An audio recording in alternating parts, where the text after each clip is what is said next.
So this is all my clothes that I thought that I would bring. And that's a little bit bigger than yours. Yeah, yours is huge. Oh, I forgot. I'm Mark. That's Ian. And this is beautiful Algonquin Provincial Park. We're traveling through Canada's oldest provincial park in search of history from generations past. Remnants of an alligator. Find out when this was built and for what purpose it was for. Oh, wow, look at that. Join us on this adventure full of history, natural beauty, and all things Algonquin. Let's go camping. That'll dry in a hurry. Yeah! Titanium! Ah! Now this is solitude. Yum, yum, yum. Good. We're getting close to having a puddle on our doorstep. Don't push it too much, I'm hanging on. Yeah.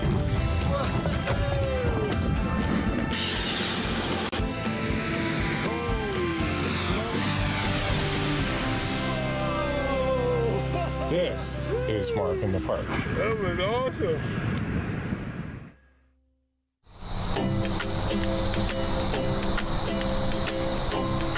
I'm ready, as I'll ever be. I'm Ian. I'm really interested in history, and I'd like to visit some of the past logging relics of Algonquin, but I've only ever been car camping before, so I hired Mark as my canoe camping guide. I think this is like the perfect time of year to come because it's going to be cold, but the leaves are starting to turn, and I think we're going to have some good weather. It's not going to be super warm, super sunny, but I think we're prepared. Got lots of layers, I've been told. I brought 7 pairs of socks and rain jacket, rain pants. So yeah, I'm really looking forward to meeting Mark today and packing and starting my first backcountry camping trip.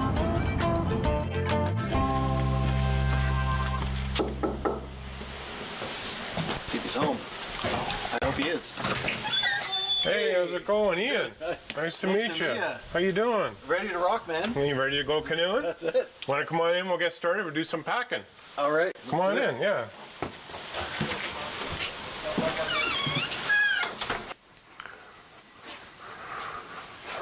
So Mark, I'm really excited to head to Algonquin and learn more about the logging that went on in the park. But before we get there, there's a few things that we have to do, right? Because I have no idea where we're going and what we're taking with us. Yeah, we have to discuss our route, and as well we got to pack, and then we got to pack our food. Those are the 3 main things. So for now, we can look at our map and I can show you the route that we're going to be taking. The first day, we're going to be launching from Cedar Lake from our jump-off site, and we're going to be paddling across Cedar Lake to where the Petawawa River comes into Cedar Lake, and we're going to be going up the Petawawa. We'll be ascending through 5 portages, actually 3 portages, into Narrowbag Lake, and then 2 more into Catfish Lake, where we'll be staying one night. The next day, we're going to be going from Catfish to Burnt Root Lake via the Petawawa through 5 more portages. They're actually quite short. We'll be coming on to Pearly Lake just before we hit Burnt Root Lake, and at the end of which there is a root cellar I'm hoping Ian will enjoy. And then we'll paddle somewhere to a campsite on Burnt Root Lake and stay there 2 nights. On the second day on Burnt Root Lake, I'm going to take Ian down to the Barnett Farm depot remnants and alligator that's there. And the next day, we're going to move on to Hogan Lake and stay there for a night. And it's actually a pretty short day. There's only 2 portages involved. Actually, yeah, only 2 portages involved that day. And then from Hogan, we're going to move on to Phillip Lake and stay there a night. And there's about 3 portages in there, including a 1,495 meter portage. Phillip Lake is a personal favorite of mine. It's a small, beautiful lake. And then from there, we're going to head down to Radiant. That's not such an easy day. We got quite a bit of paddling down the Little Madawaska River into Radiant. There's only 2 portages, but one of them is 3.5 kilometers. And once we're in Radiant, we're going to spend 2 nights there as well. So we're going to have a rest day, and we're going to probably paddle across to the south side of the lake And there are some remnants and artifacts from the logging days, and possibly even a cemetery too that we can check out while we're there. And then the next day we're gonna have a relatively short day, 3 portages into a lake called Big George. I've never been there. I'm kind of looking forward to the route. They're all low maintenance portages, so I'm crossing my fingers that they've been maintained relatively recently and there's not too many blowdowns to deal with. Our last night will be on Cedar. From Big George Lake, we'll be descending into the Petawawa River and then ascending the Petawawa River via 2 more portages after Big George into the Petawawa up into Cedar Lake. And there we'll be looking for a campsite to stay the night before we paddle out the next morning to the access point from where we first started 10 days earlier. So that's the trip. It's a big, fat loop. We're going to be covering a lot of ground, a couple different watersheds, and hopefully lots of logging camp ruins and artifacts that you can examine firsthand. Awesome. So we're going to need a bit of gear to get there. Should we go look at that? Yeah, I think we should.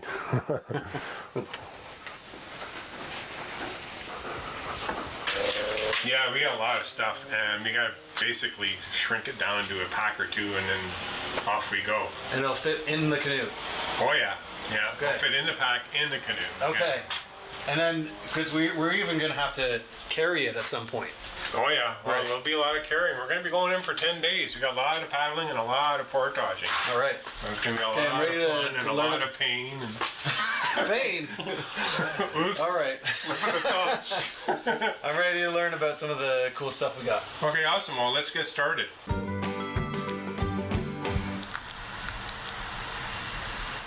Okay, Mark, we got a lot of stuff here. It looks like we're pretty prepared. Can we go over some of this just so we know what's going on?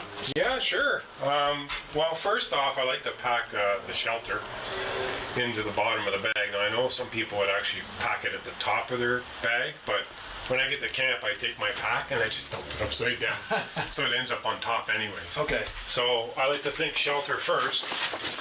So this is our tent here. Perfect. Pack that in there. Your clothes bag. Do you want to pass me that? This is all my clothes that I thought that I would bring. And that's a little bit bigger than yours. Yeah, yours is huge. So maybe we can pare down. What do you bring to ensure that you have a good camping experience? Well, let me unpack and I'll show you. First, waterproof compression sack. And new moose jammies. Ooh. Yeah. Those are fun. Yeah, they're pretty thick and heavy, but hey, luxury, right? Okay, I have a quick dry sweater. It's can pack down to almost nothing. It's very tight, very warm. It will dry if it gets wet very quickly. I have a spare pair of underwear, a t-shirt for camp, an extra pair of really thin tripping pants. These are again for camp, lounging around, dry. They're really small. They weigh almost nothing. And because mosquito season's done with, I don't have to worry about getting eaten alive. So that's pretty good.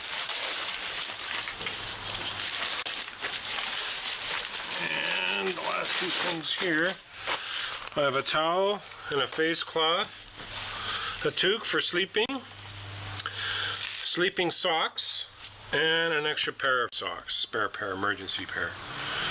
A bit holy, but hey, doesn't matter. And that's it. That's it. That's all you need. Plus the clothes that I'm wearing, which are my wet clothes, my travel clothes, and my lumber jacket, which I mentioned earlier. And that's all you really need. So you got a t-shirt, which can be your base layer. You can throw a sweater on top of that, and a lumber jacket, and a raincoat, so that's enough, right? An extra pair of socks in case these ones get wet for whatever reason, to keep your head warm. I definitely think that we can save a bit of space here. Well, okay, sure. Let's open yours up and see what you got. So I've got a sweater, another sweater. All right, you only need one sweater. I think I'm gonna. This one's wool, or merino wool. So I'm gonna bring that one. Yeah, keep the wool. Yeah. I got some long pants to sleep in. Might be able to get rid of those ones because I also have some thermal underwear. Yeah. thermal under is probably all that you're going to need. I don't bring either because I'm comfortable in my sleeping bag, so I know what I'm comfortable with. You probably don't know yet what is going to work and what isn't going to work for you. So I would rely on the thermals. Right. Probably your best bet. Just to be safe? Yeah. I have a bunch of shirts here, so we can probably get rid of those. Yeah, you don't need to look pretty every day. No. So. I'll probably pull out maybe 2 of those. I just bring one shirt. That's it. I mean, this one's long sleeve, so I can't, but it's also similar to that one. But okay, I just bring that one because it's gonna be cold. Some warm socks. a lumberjack is Like that. Some underwears. Probably can get rid of a few of those. Yeah. Some guys like to say Lots they of just socks. bring one pair of underwear, just turn it inside out, and you got 2 pair. And two pairs of pants and some shorts. So I can probably cut this down to about 1/3, I think. Yeah. How many pairs of socks did you say you had? I had 7 pairs of socks. Holy cow! One for almost every day of the trip. I figured 1 pair of socks for 2 days. Is this why there's so many lost socks in the pair? Oh my god. You can bring them, but I think you might want to end up burning half of them halfway through the trip. Too much weight. All right, cool. Mark, I think you're gonna be happy now. Oh Look my at that god. difference. Nice. I think it might be Look at smaller that. than yours. I don't know, maybe comparable. Well, it's still a bit Yeah, heavier, it's- but wow, look at that. That's awesome. Just feel the weight of that I took out. Oh my god, I think you must have eliminated like 6 pounds of weight here. That's crazy. At least when we leave, awesome. I'm gonna have a lot of choices for clothes to wear when it's going home. Yeah, you can look good and smell good going home. There you go. All right, cool. I put the tent poles in the middle of my pack. That way they don't get bent out of shape too much. This is our tarp. I like to put that at the back of the pack so it gives me some support and some padding against my spine. And here is the footprint for the tent, or what you would call what do people call it? Ground sheet. Yeah. Another one. Can I use this here? Yep. This down here. And there should be a grill over there somewhere. I think that was here. On my Give me that fishing one. rod. Yeah. And then I like to bring this grill because sometimes you'll end up on a campsite and there's no grill to cook your food if you have to cook over the fire. So it's really lightweight, it's portable. And I'll put that in the middle of my pack as well too so it doesn't get bent. Alrighty, so got that stuff there. Next, I'm gonna put my clothing in. Where's your sleeping bag? sleeping bag. I think I'm gonna borrow one from you, actually. Oh, okay. Okay, we'll have to get another one then.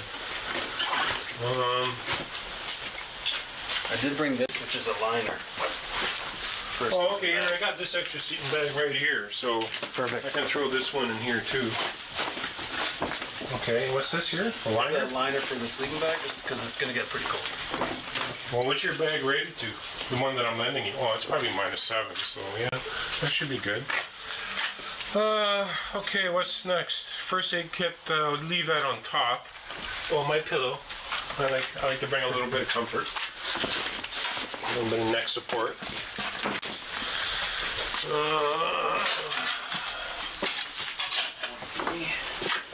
You got a pillow too? Yep.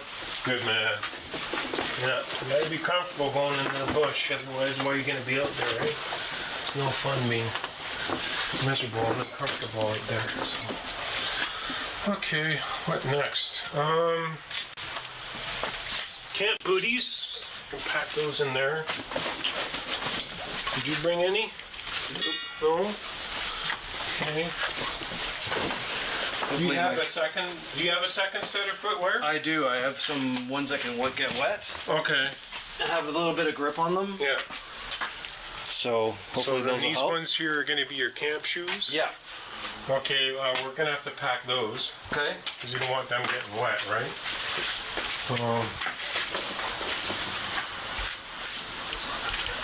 Thanks. Those. Yeah, we're getting pretty full here. Did you bring some rain gear, Ian? I did. It's in with my in my day pack. Okay. Oh, they're bringing a day pack as well, eh? Hey, we're getting pretty full. This is gonna have to go in the food pack. I think all this stuff can go in with the food pack. These are helium chairs. These are really comfortable. You'll love having these around camp. After a long day on the portage, sitting in the canoe and stuff, this is like awesome for your back. Yeah. We're gonna put these in here too. You can actually hang them outside your pack. I just want you to feel the weight. They're actually pretty light. They are light. They're worth their weight in gold. I mean, after a long day in the forest, on the lakes, they're awesome. Saves you from sitting on the ground, eh? Yep. Here's my rain gear. I got rain pants and a rain jacket, because if you're sitting in a canoe all day and it's raining, it's just going to come off the jacket and onto your pants. So that's why I wear rain pants as well, so that way my legs stay dry. So I'll leave that at the ready on top of the pack outside, so I can grab it from the pack in the canoe. Fuel. We got 2 cans of fuel here for the jump off site tomorrow, but these are the ones you're going to bring in the interior. I will pack this in our gear pack and not in the food pack, because if it leaks for whatever reason, it will contaminate our food, and I don't want to be eating roots and plants for the rest of the trip. So yeah, I did that mistake about 10-15 years ago. I actually put fuel in my food barrel and it leaked. Oh no. And it was terrible. So, okay, water filter, we can pack that away. Or actually we can hang this outside. Put this in there. This can hang outside the pack. What's this here? That's a camping towel. Oh, camping towel. Okay, you know what? Because we're not really going to be base camping, I don't see a need for us to bring this hatchet. Yeah, we're not going to be cooking that much over the fire, but even if we are, I'm sure we'll have no problem getting wood in the interior. We don't really need to split it. Let's try to think of what else we can put in here. So I could bring these boots, or I might not, I don't know. I see you have some like toiletries and stuff here with that. Yeah, that can go in there too, yep. So all the toilet paper I need for 10 days. There you go. That's it. Single ply. That's all you need. You don't need 10 rolls of toilet paper. I did that once, a long time ago. Okay, so these are my wet shoes. This is my cold weather, wet weather gloves, nice weather gloves, life jacket, hat, canoe yoke pad. I'm thinking because it's going to be wet, I'm going to leave my booties behind but bring these, because those booties aren't really good in wet weather. But these will be perfect for around camp. Keep my feet nice and dry. This is my baler kit for the canoe. And this is my saw. I don't think I need to bring this case. So that saw down there. Thank you.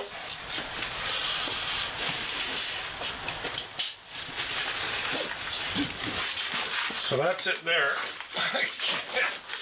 It's heavy. Some of the carabiners here, I can throw a chair on each side. Down there. Think you can carry this for 10 days? Get a buddy to help you put it on, eh? Yeah.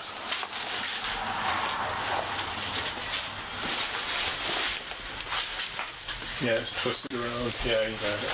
There you go.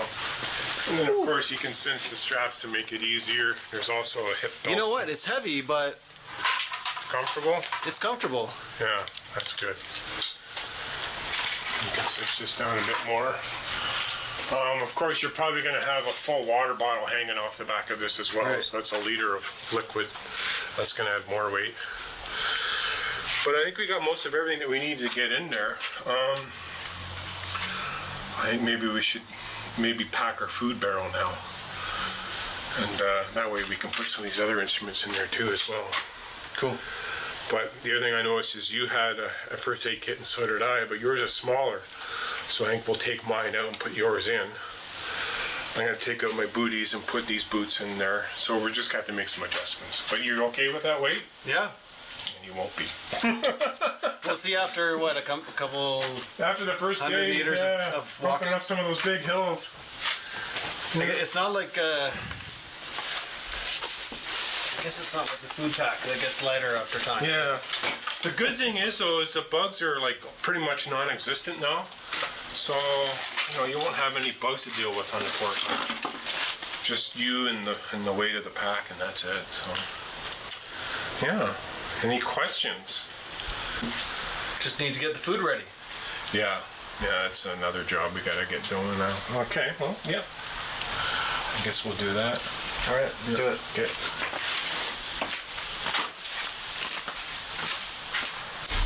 All right, Mark.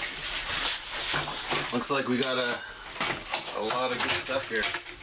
Oh yeah, yeah. We got quite the variety of meals this time. We've decided to toss it up a little bit this year, and we're gonna have like a variety of ready-to-go dehydrated meals from the store. Because we may not know what time we're gonna be getting into camp late at night, so we just boil in a bag and eat.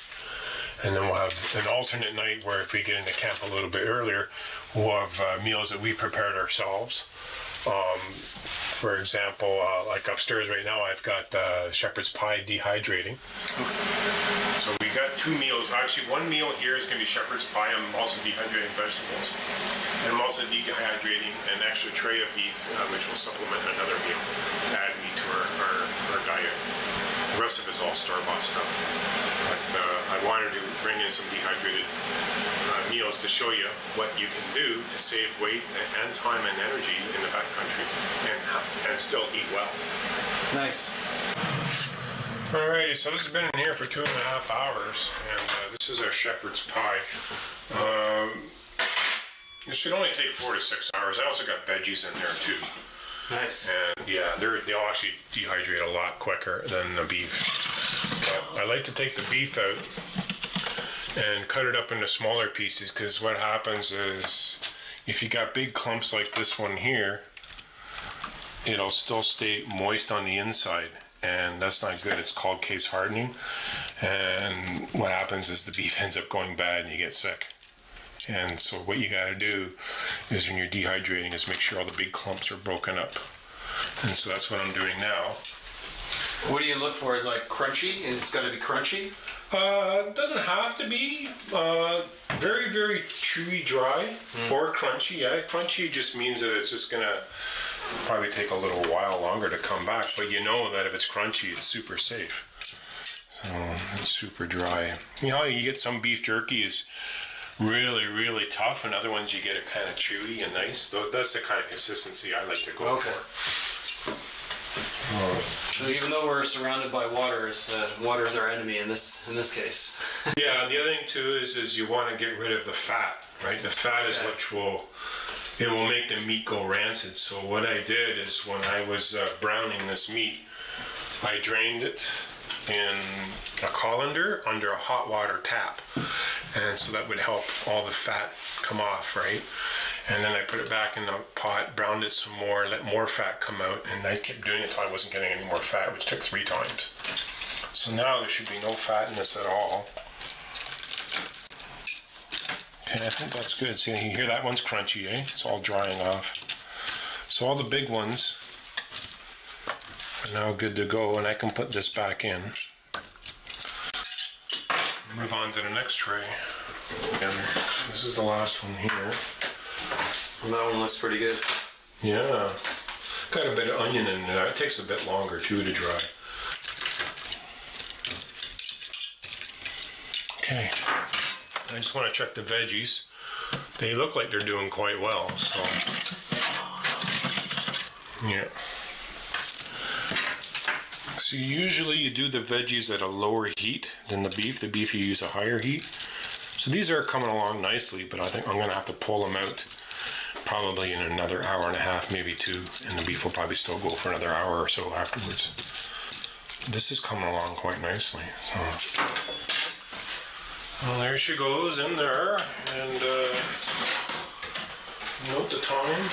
Okay, We'll come back in an hour and double check. Cool. That's it.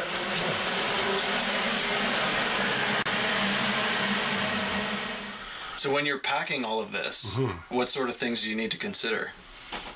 Like, do you just throw it all in, or do you have to like throw it in a certain way, or do you? I normally would just throw it all in, but I'd keep the snacks and the lunches on top. Okay. Also, too, it's a good idea to throw your toiletries and like your toothbrush and stuff like that in with the food barrel as well, because they're scented. Oh. And you know, I know that a barrel doesn't effectively hide a smell, but it's contained, and this barrel will be hung from a tree. So better that than having like toothpaste in a pack beside your tent and a bear come along, smell that, and start ripping into your pack and keeping you just trying to figure out what it is. Like the bear will go after that. Yeah, it will detect that scent and probably just find out what it is. No thanks. Yeah, curious bear, right? So, and of course you'll be up the rest of the night, you know, freaking out. So it's better just to keep everything contained in one spot, and you can hang it from a tree. That sounds like a good plan. Any other questions? No. I'm excited to try some of these things. They look pretty cool and inventive. I also bought this new square frying pan. New trip, new gear, you know, always an excuse. This is going to be for pancakes. Oh, wow. So I think maybe I can just throw this in here at the bottom. And then maybe start throwing in some of the other gear and put the food on top. Yeah, generally, do you put like pots and pans and stuff at the bottom? Yeah, I generally do, yeah. The toiletries I leave up to the end. Okay. In case you need them. Emergency. Yeah.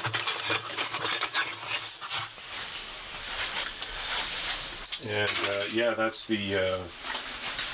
that's all the kitchen supplies there. Alrighty, so we can just start loading it in. Go. I'll let you do the packing since you're an expert. Italian tomatoes. Some ramen noodles, that'll be good. Oh yeah. I got some beef for that too, dehydrated. But I think that's it for now. That's all we can get in there right now. We might have to could maybe try again in the morning and do a repack. But this is good. This isn't too bad. That's actually solid. It's not that I had a heavier barrel than this last week, so it's actually not too bad. Yeah. Cool. Good. Looking forward to it? Yes. Let's go. Put this outside. Whoa. Yeah, sounds like a plan. Here we go. With the other stuff. Here we go.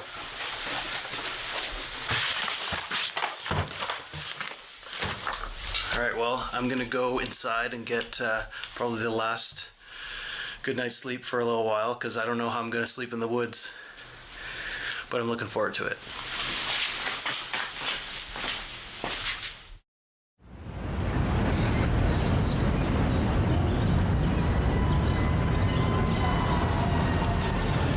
Good morning. Good morning. How did you sleep, Ian? I slept really well. Nice cozy bed. Thank you very much. Oh, you're Hopefully welcome. we can replicate that a little bit on the trip. No.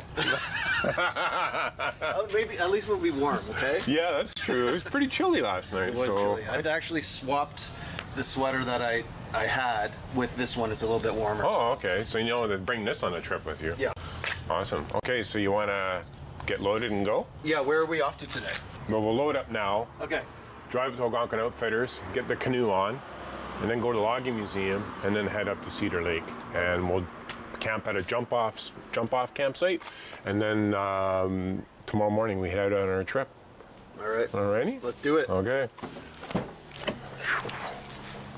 Would you like first the food barrel? Or Yeah, food barrel first. Yep. Good. There you go. That's it.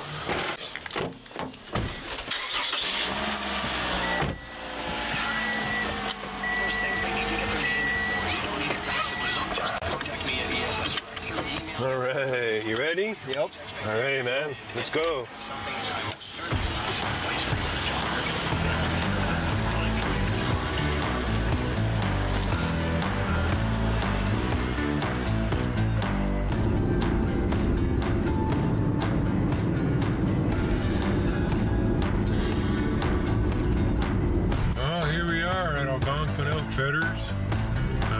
pick up our canoe.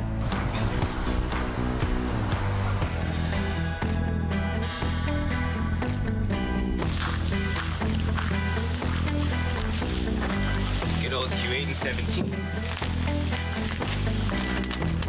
I'd say the top there is all good. Not too bad. Comes, bud. Hey, we're done. Let's go camping. Here we go. See you guys. Have a great trip. We're at the logging museum, and Ian, what are you looking at? Check this out, Mark. This is a model of what the logging process was like back in the day. We have an alligator over there, which carried the logs down the lake, and then what they would do is they would bring it to a chute to get over the rocks or rapids or whatever was blocking their way downstream, and they would. Oh, I see. They had loggers here, and they would direct the logs into the chute. Yeah, so you can see there's little guys there, and they've got their... might get jammed up or something. Yeah, and they'd push them through the chute, and then they would have other guys on the river to kind of move them around different obstacles and that sort of thing. Nice. But the real cool thing is that alligator over there. You can see the paddle wheels and quite the machine. They had big coils that they could actually pull themselves along if they got stuck or... Yeah, I've seen a couple in the park, at least remnants of it. On our trip, I'm hoping to show those to you. Awesome. Yeah, I would be really up close and excited to see personal. that. Yeah. Do you want to go check out a real alligator? Yeah, do they have one here? Yeah, there is on the trail. It's Awesome, let's fully go. restored. Yeah. Ah, beautiful little marsh. Yeah. Oh, wow, look at that. Oh yeah, yeah, an alligator, eh? That Pretty is cool. awesome.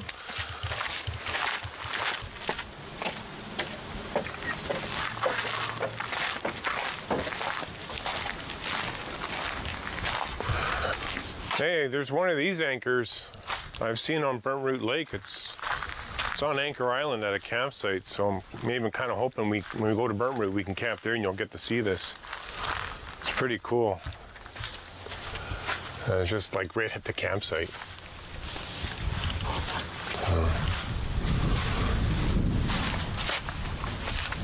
I'm guessing that this was the winch cable.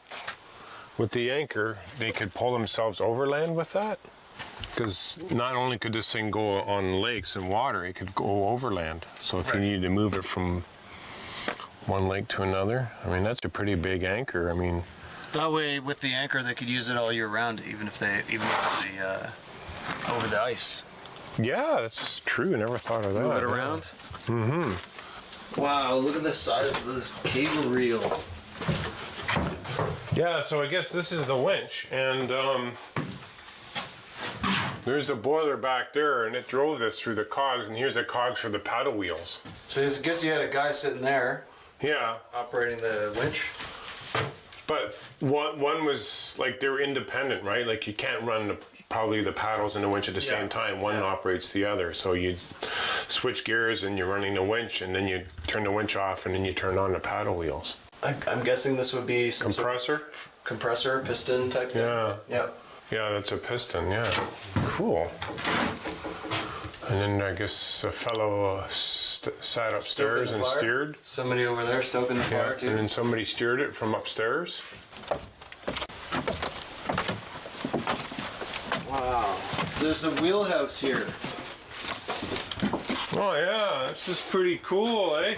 Complete with graffiti. Oh man. Yeah. Oh, it's all scratched on this too.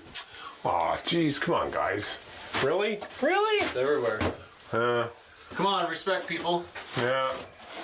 People put a lot of work into restoring something like this, Yeah. right? Yeah. So leave it for everybody else to enjoy. This is a pretty heavy duty wheel. This is really solid. And when was this a bunk? Is this where the ferryman slept? Cool. Wow. Cool.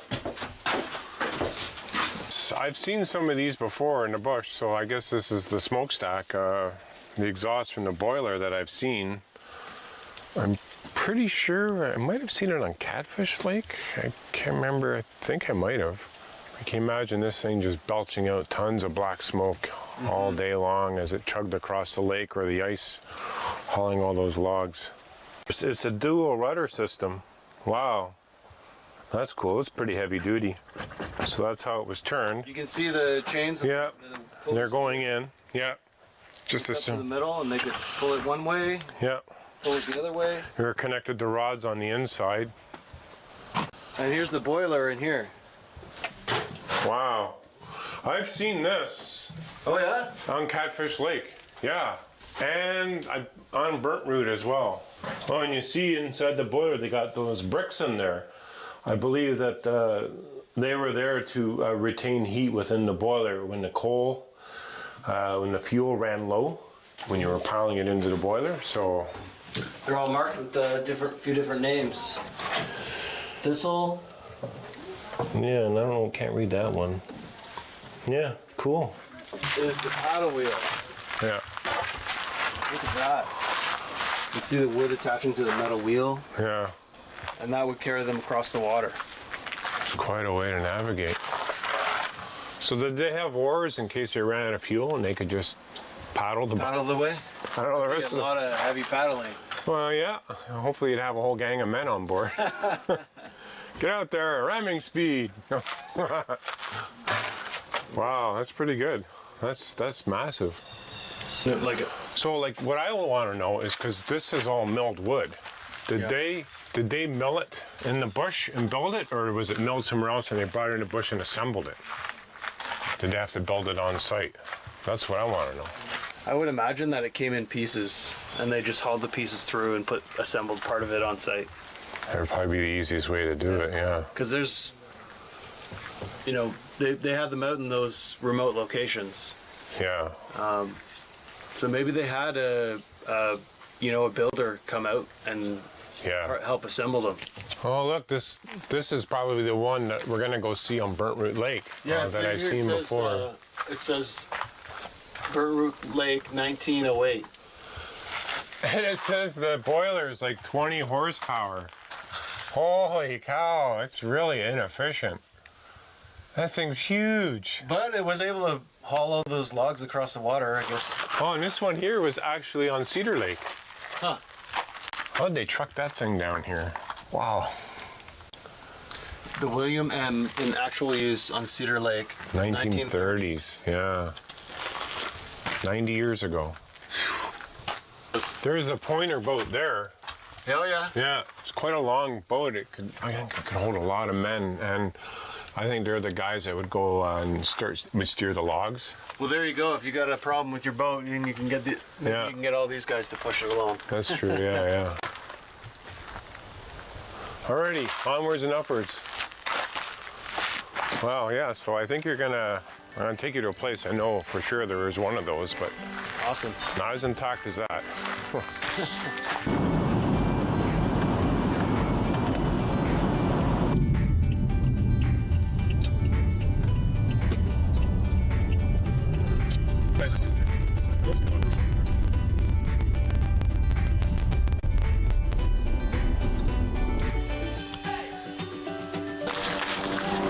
We're here. Yay! What a beautiful day. A long drive. Oh, look at that helicopter right there. It's really low, right?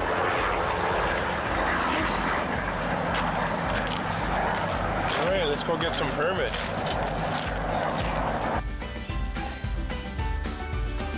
We just checked into the office here. What did they give you? They gave us our permit, camping permit. Okay. This is our campsite copy. This we keep with us at all times in the interior. So if there's any wardens that come by and want to make sure that we're where we're supposed to be and that we have a permit, we can show that to verify that we are legally within Algonquin Park. It has our whole route on here. Yes, it does. Right. So they know where we're supposed to be, when we're supposed to be. And then here is a copy of it that goes in our dash in our vehicle. Okay, it's a vehicle copy. So we just put that there so when they're coming around and checking out vehicles, they know that our vehicle belongs there. And if we're 5 days overdue and our car's still there, they know there's something wrong. Right. And then here, of course, we have a garbage bag. because we're going to be in bear and raccoon country and all kinds of other little critters. So what you would do is put all your trash in here, and then at nighttime when you go to hang your food in the tree to keep it away from the critters, you'd put this in that package as well, whether it be a food barrel or a canoe pack. All right, and it's got some good info on there too. Yeah. Safe campfires in a provincial park are built, and then it's got some criteria there. Awesome. Yeah. Cool. And that's it. So let's just let's just get in our vehicle and head down to the lake and check her out, and then we can go to our jump off site and set up camp for the evening. What is the jump off site? It's just a site for us that we're going to stay there one night only, and then we're leaving immediately the next morning. It's like a regular campsite at a campground, but it's just designated jump off that you can only stay there one night only, and they're usually first come first serve, at least here at this access point. So there's 2 jump off sites, so we can take our pick. Okay, great. Let's go. Yeah. Okay.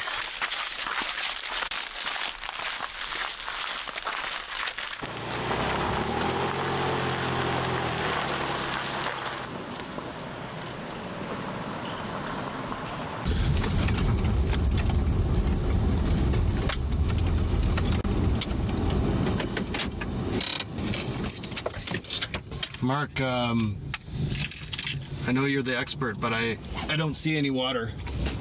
Yeah, there's just a big hole in the ground. I don't think I forgot to tell you, we're going to stop at Brent Crater on the way into the lake, so here we are. Oh, yeah. Let's go check it out. Cool. All right. Yeah. It's supposed to be something on the order of like 450 million years old. You said you were interested in, historical Algonquin.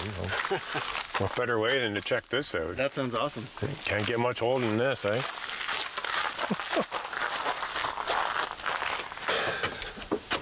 Oh, wow. Bit of a climb up, but that view is amazing. So it's Tecumseh Lake there. Yeah, I remember when I first came in, the old viewing platform was over there, and all I could see was treetops. I couldn't even see the crater that well. Yeah, I can really see that depression there. Yeah, that's really neat. You can see all the trees starting to turn a little as well. What's the drill hole? I don't know. I guess Did they actually drill into it? Using a diamond drill, scientists bored a 1,065 meter deep hole in the center of the crater in order to study the underlying rock structure. Huh. Hundreds of meters of fractured and molten rock indicated that the crater was created by a meteorite impact. Much later, the crater was partially filled in by sediments deposited on the bottom of a sea that covered it at various times, and those sediments were eventually compressed into the limestone that we see today. And from what I understand, this is the only area in Algonquin Park that has limestone in it. Oh. So. Yeah, layers of rock fragments and a melted zone. Mm-hmm. Fractured rock around it, I guess. We're almost a kilometer deep there, yeah. It's cool how it kind of comes up. There's a berm on the sides, and it kind of there's depressions all around, and then it comes up in the middle a little bit. Yeah, and there's actually a canoe route that goes through here. There's 2 lakes that you can camp on, I believe, Gilmore Lake and Tecumseh Lake. I've never been down there, but I've had a friend of mine, and Jeff of Jeff's Maps, he's been through there too. I don't know if we should go down there and check it out. It's a kilometer portage and a paddle, then another portage, or do you want to save that for another trip, or do you want to get rested up for tomorrow's? Well, I think tomorrow's a big day, so maybe we rest up. Okay. Yeah, it was a long walk up. Talking about that Unicorn Hill Mountain or something? Yeah, Unicorn Hill tomorrow, yeah. So all right. It's a beautiful day. You might as well enjoy it, eh? Yeah. Mark, let's do it. Okay. I decided to change my mind. I'm here to experience nature. Let's go. Right on. That's the spirit.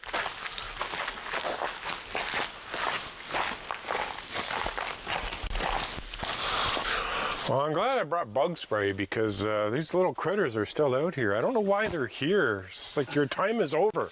Go away. Jeez. Cold enough for the. Yeah, there's one too. I know. It's like this. Like they know their time is up and they're doomed, so they got to start sucking in as much blood as they can. It's actually a pretty good trail. I'd give this like maybe a 7 out of 10. 10 being good, or Yeah, 10 being good. This is a good trail.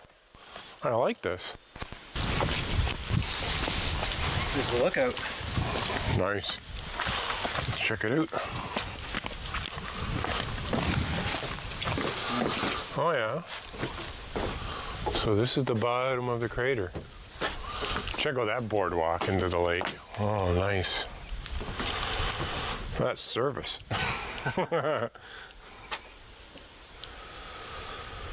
Probably get a better view of the lake down there, eh? Yeah, let's go check it out. One of those libraries. Yeah, those are pitcher plants. They'll eat insects, and or insects will get caught in there, and they're able to digest them for nutrients. And this is the kind of environment you would typically find the pitcher plants in, like a cedar marsh like this, a cedar swamp. And quite beautiful, and they usually grow in bunches like this. Is this the top of it, do you think? Or is that just a separate? I think that's separate. I don't know for sure, but They're all around here, this one. yeah. I've never actually noticed them flowering before, so I think that's separate.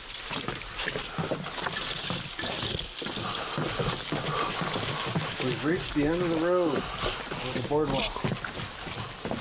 Wow. Nice put-in. Low water. So that's... A drop off to get in there. Yeah, that's probably like 6 feet of muck. So I guess that way down there, that's Tecumseh Lake proper, and then this is just a little bay that feeds into it.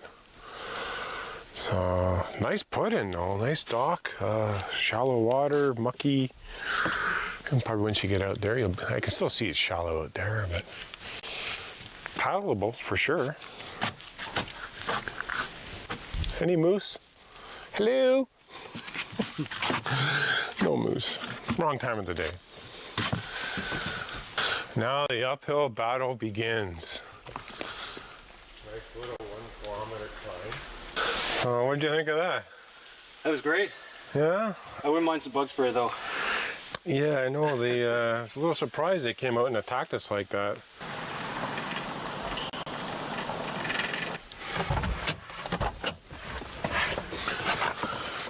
Here at last. Oh, not bad. What do you think? Looks pretty cool. I mean, picnic table. I assume that's the fire pit. Yeah. Is this what we're going to see at the rest of the sites? If you want to carry that bench in, sure. No, a little more rustic than that. Okay. Yeah. But this is the jump off site. Yes. So we're gonna use this camp tonight and Yeah. then out tomorrow. Yeah, and the lake's right down there, so we just got a short little portage, and oh my God, the lake looks so beautiful right now. Look at that. I'm gonna have to hold you back from starting now. I know, I just want to go, I want to start paddling now. I was like, oh my God, it's just so nice. On the passenger side, 1, 2, 3. There's swing down. Yeah. There we go. Good man. Easy peasy.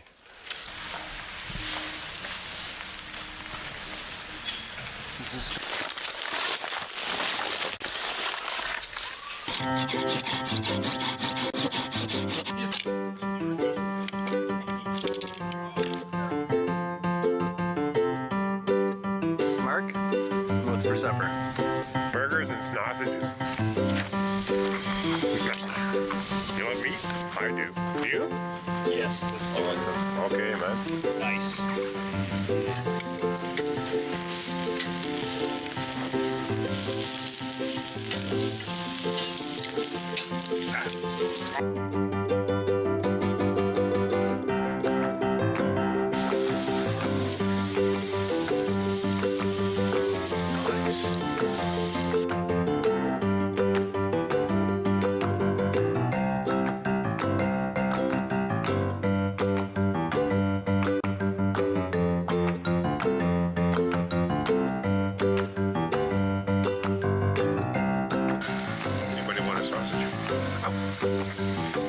What's our sausage? Yep. Here you go, sir.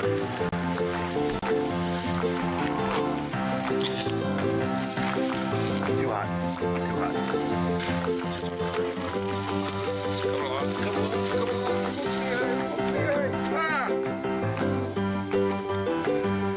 I love camping.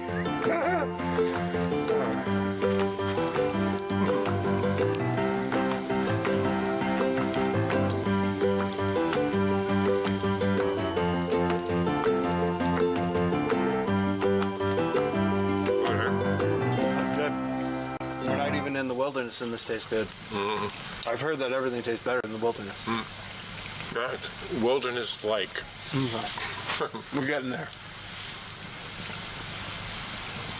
I can hear a generator in the distance. We're on our way though. Yeah. Tomorrow night. Probably after all that hiking, things will be extra good. Not hiking. Portage. Portaging.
Well, Mark, it was great to meet you yesterday. I learned a lot. Yeah, it was good meeting you too, yeah. We got right to it. Talked about the route. Yeah. Then Did went some over packing. Yeah, I went over all the packing. And then we did some repacking. Repacking. Yeah, we trimmed down some of your gear. Yeah, I thought I was packing conservatively, but you know, I guess I didn't really need all that stuff. Well, yeah, I think a lot of the expectations people have is when you come out here is you're going to be cold and you need to keep warm. And that's true. You do need to keep warm, but you're going to be busy throughout the day, like tomorrow and the day after and the day after, and you're going to be warm enough. It's usually when you get to camp and you change out of your wet clothes and your dry clothes that you're going to be a bit chilled.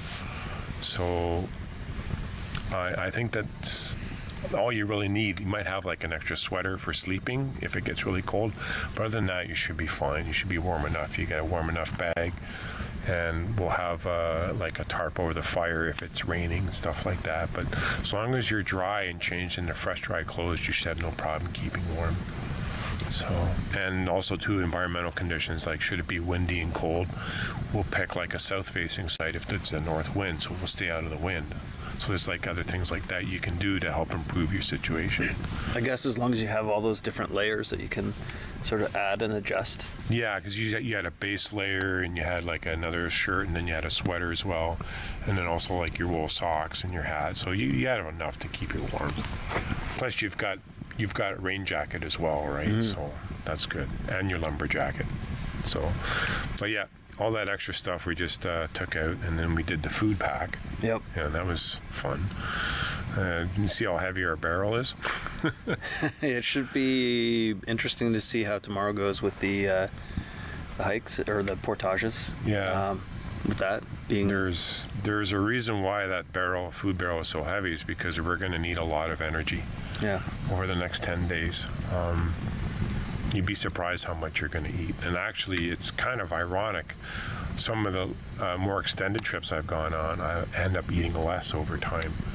But that might be because my metabolism is changing. Maybe I'm burning off more fat. But I think you'll find that the first few days, at least we've got some tough portaging to do, and you're going to need that extra energy. and sleep. That will help. Yeah, too. and sleep. We had a good sleep at night. Yeah. And then got up in the morning. We had our coffee to get us going. Mm-hmm. Yeah. Caught up a bit on the drive. Yeah. It was a good talk we had on the drive there, and we popped into Algonquin Outfitters at the Oxton Lake facility there, and we picked up the canoe. Mm-hmm. And then we drove through the park, which was a lovely drive today with the weather. Yep. And actually, there wasn't too much traffic. I mean, it's a Monday. Was it Monday today or Tuesday? No, it's Tuesday today.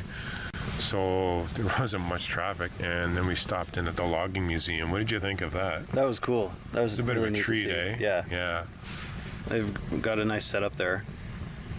Yeah, it was pretty neat seeing that alligator on our rest day on Burnt Root Lake. Well, we're gonna head down to the bottom corner of Burnt Root Lake, and there's an actual old alligator there, and there's That'll be exciting to see. That'll be People really cool. Farm. Yeah, there's lots of stuff, lots of relics you can check out. So that'll be a fun day for sure. Then we got our permit. We came down to Brent. Yeah. Got our permits. Yeah, we went to the office there. It's right off Highway 17, and we got a permit there, and talked to the nice folks there that run the office, and we headed down to the Brent Crater. Yeah. I never actually went down to the crater, but the last time I was actually on the viewing platform it was on the other side of the road, and when you would stand up there, all you could see were the treetops. You couldn't actually see the crater. So since then, they have moved it to the other side of the road where you and I went today, and it's a much higher platform. Yeah. You were able to see. You could see the rim of the It was- crater. Yeah. It was amazing. And you could see Tecumseh Lake in there as well. Gilmore Lake we couldn't really see, but. And then we walked down the portage. What'd you think about that? It was good. I mean, the way back was a hike, but Yeah, it was a bit of a climb because it's all uphill. Yeah. But the footing wasn't too bad. no, it wasn't too bad. So imagine that tomorrow with 110 pounds on your back. And in the rain, possibly. And double the distance. Well, mind over matter, I guess. Yeah, mind over matter. Yeah, it's I play little mind games with my brain, like when I do portages. It's actually a mental game. If you can kind of occupy yourself mentally and forget about what your body's doing, it'll actually help you get through the portage a bit quicker. It may seem kind of goofy the way I'm talking about it, but it actually does work. Just give your mind something to think about other than what you're actually doing, but kind of pay attention because you don't want to be tripping and falling. But just enough so that you're distracted, and you'll find that time kind of flies by, and the next thing you know, you're at the end of the portage. The worst thing you can do is probably count the number of meters you think you have gone, or how many meters you think are left in the portage. That's the worst thing you can do. So try not to do that. Don't keep hoping that the end is just around the corner. Yeah. You'll be disappointed. Yeah, exactly. And you'll just kill yourself. So that was a good day today. Yeah. What was Learned a lot. your favorite part of the day today? My favorite part was probably hiking down to the lake, down to the Crater Lake, and just getting into that. I know that I'd said that we didn't, like, maybe we should just keep going, but I'm glad that we made that decision. Yeah, I know you said let's go there. I'm like, no, and I'm like, well, no, you might never come back here again, right? So yeah, let's go. And we saw some neat plants along the way and flowers and different things. So it was there was the pitcher plants. That was really neat. I actually like the boardwalk that walks right down into the lake and where you can put in your canoe. It was nice to actually be able to walk down there because you weren't carrying a pack and a canoe and you could actually see what was going on. It was actually kind of pretty little marsh, and it's probably one of the longest boardwalks I've ever walked on for a put-in to a lake. I mean, I've walked on long boardwalks in the middle of a portage, but not actually into a put-in. And it was quite a lovely little walk. I really enjoyed where it was located, because you wouldn't normally walk through that area with all the reeds and the pitcher plants and all that type of it. You wouldn't normally see that. Normally be paddling through something like that, or it just would be inaccessible. Yeah, so that was kind of neat too. So it was a bit of a treat. It was a good day to do it. So are you looking forward to tomorrow? I'm hesitant, but I think that it'll be a great personal, challenge, and that's by the end of the day, I hope that I'll have that accomplished feeling. Yeah. So that's kind of how I'm kind of looking at it. Well, the important thing to remember is not to overtax yourself. If you get to a point where you're just like, I'm going to collapse, I can't do this anymore, put the canoe down. And then either take a break or carry on with just a pack, and I'll come along and pick up the canoe. I'll help out where I can. Remember, just never ever to push yourself past that limit, because that's when exhaustion sets in, and then you start making mistakes, you fall down, you hurt yourself, and then you become a problem, and your trip just goes downhill from there. Your experience suffers. So always remember to look out for yourself first. And if you're having trouble, just put it down, stop, and we'll figure out a better way. I've had to do that. I've had to change things up on a trip. And sometimes you change things and they are for the better. Sometimes they're for the worse, and it's like, okay, well, let's change it back. Maybe we just need to take more breaks, right? Sometimes the portages end up being tougher than they really are, whether it's like with a lot of mud or bugs or rain. It's whatever it is what it is. But we'll get through it tomorrow, and hopefully in a good time. And hopefully the bugs won't be like they were in the portage today. That was silly. I was quite surprised. The bugs in August this year have actually been pretty good, so I was surprised to get eaten alive like that, like the way we did on the trail down the Brent Crater. Well, we got the bug spray out now, so that should be a little bit better. Keep them at bay. Well, it's 8:30. I normally don't go to bed this early, but I know we got a big day ahead of us tomorrow. I say maybe we just go to bed another half hour or so and get a good night's sleep, and then start the day fresh tomorrow and tackle those 5 portages and get into Catfish Lake. What do you think of that? Sounds good. Just get it done, get a fresh start in the morning. See how well I sleep. Yeah, you're going to sleep good tonight.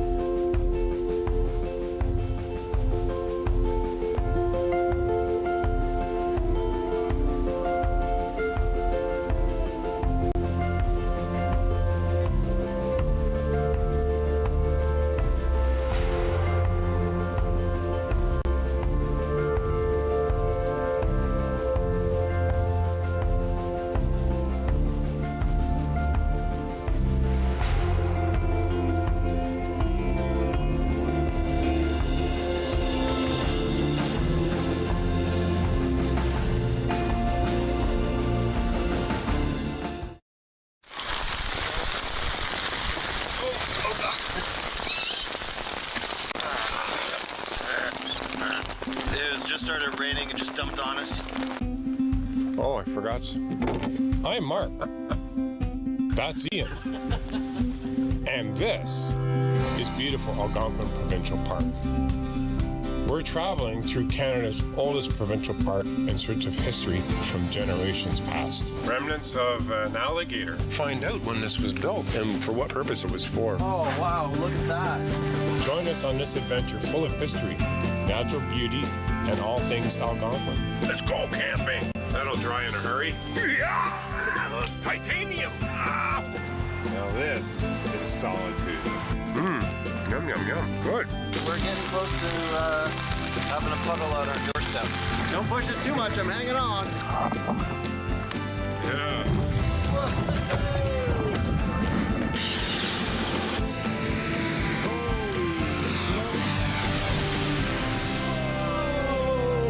This is Mark in the Park. That was awesome.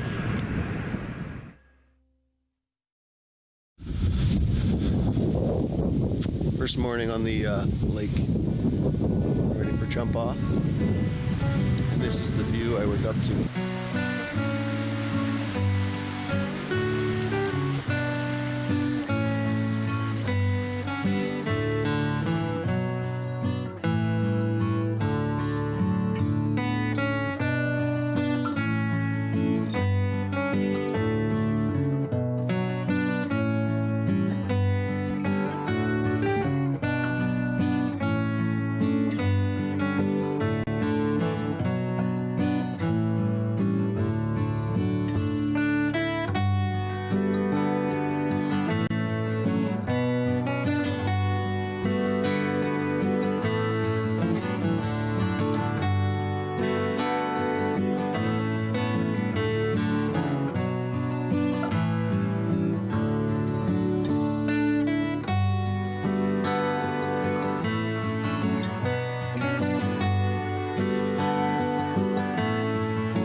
Turn up your volume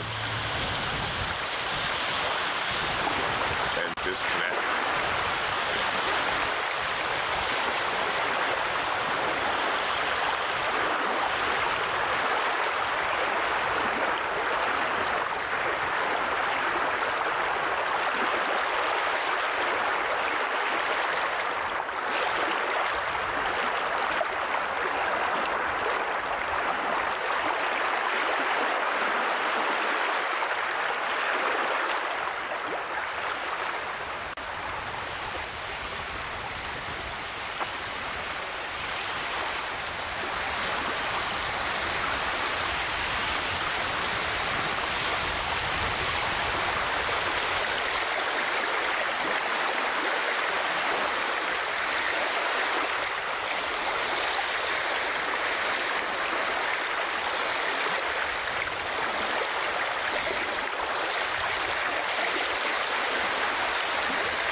Good morning. Another glorious day in September. I think it just it keeps getting better. I know, yeah. It's gonna get better. Yeah.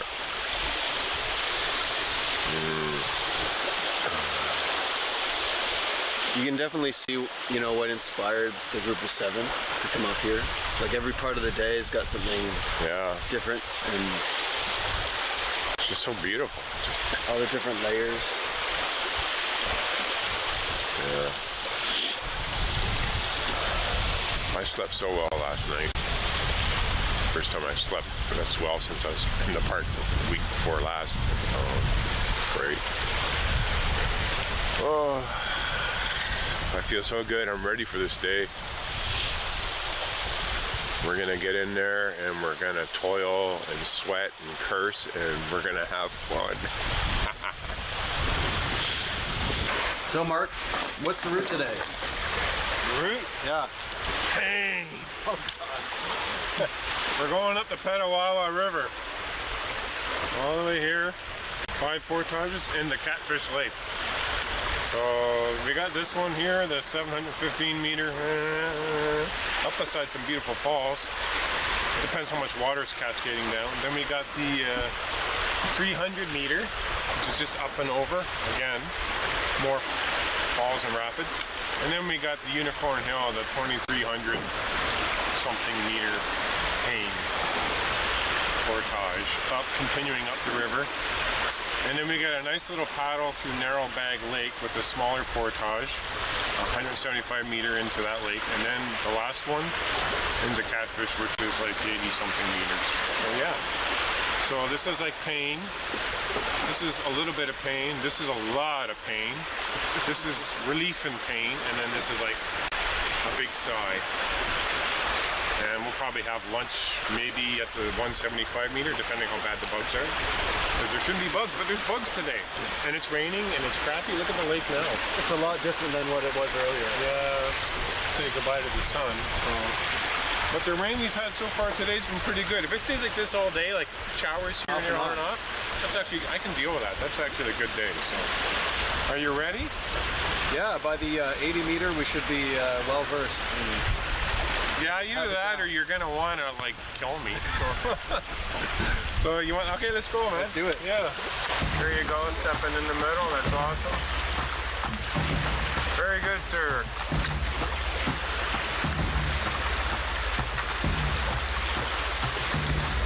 Okay, I'm getting in.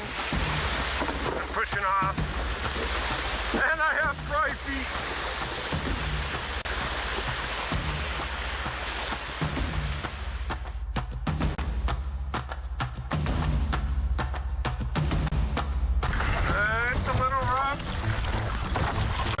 We're gonna get there. Just want to get across this lake.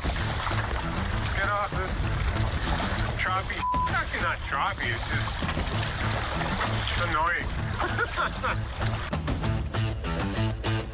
Just getting ready to get out on our first portage of the day.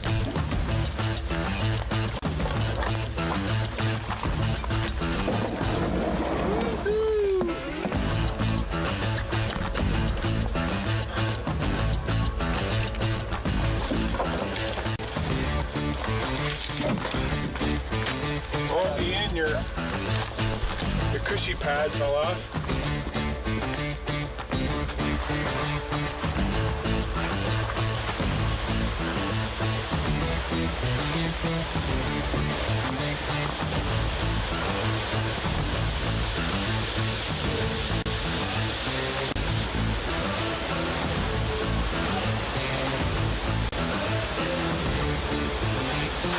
That's pretty nice, eh? And this is the smaller of the two waterfalls, and I think this is low water right now. It's still kind of impressive. It's nice to get away from Access Lake, and now we're in the interior, and this is all we're going to have for the next 2 days. Lots of water everywhere. Beautiful.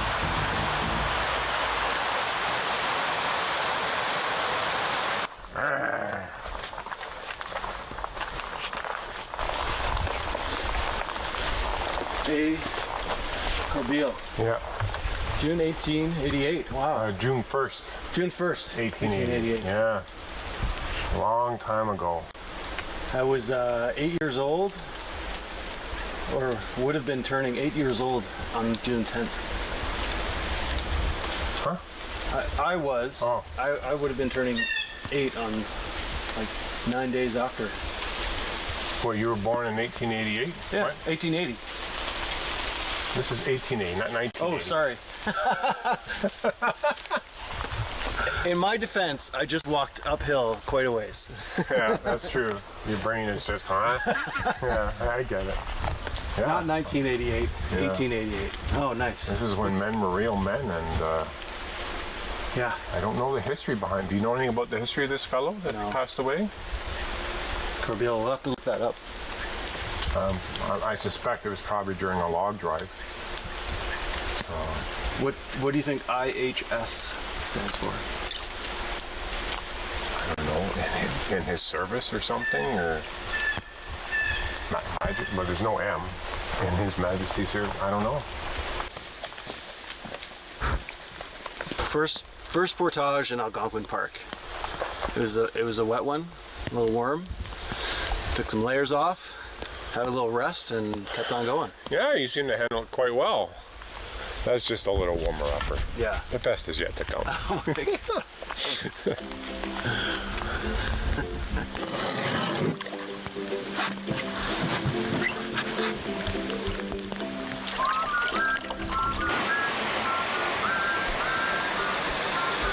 Get it there.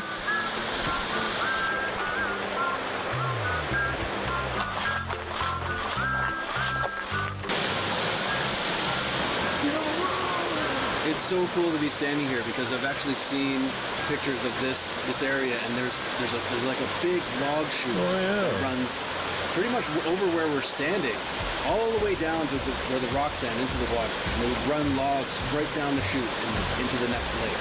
Remarkable, eh? I saw Mark do this at the last portage, but was he grabbing here?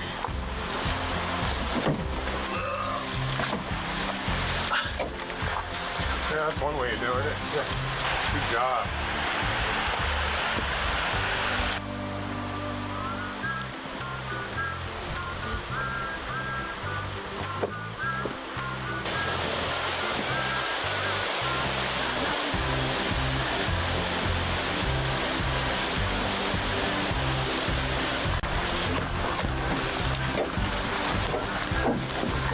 Good job.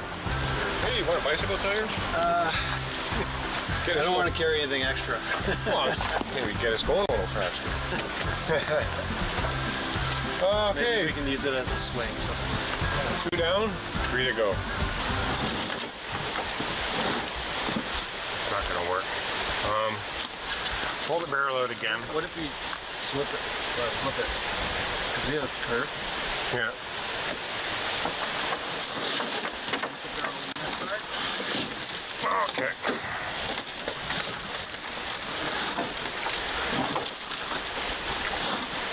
I don't think it's touching bottom though.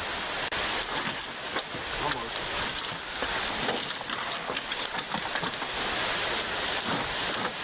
Yeah, it's good. Perfect. You good? Yep. Hang on.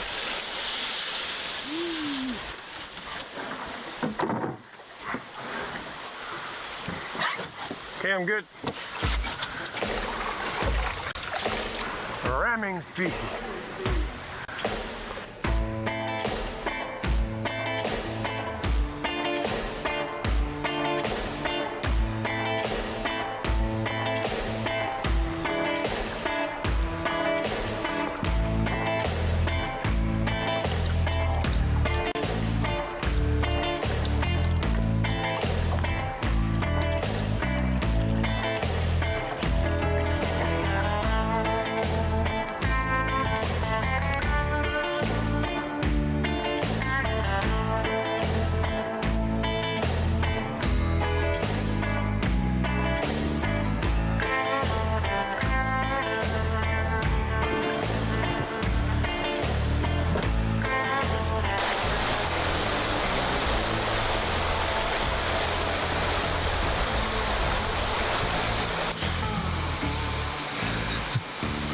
Ready?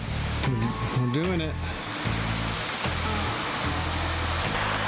This is good enough normally, but tastes even better when you're really hungry. Yeah. Well, use some salt and lots of fat. You're gonna lose it on this poor dog. See you up there.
gotta get off planet Mars here and on to catfish.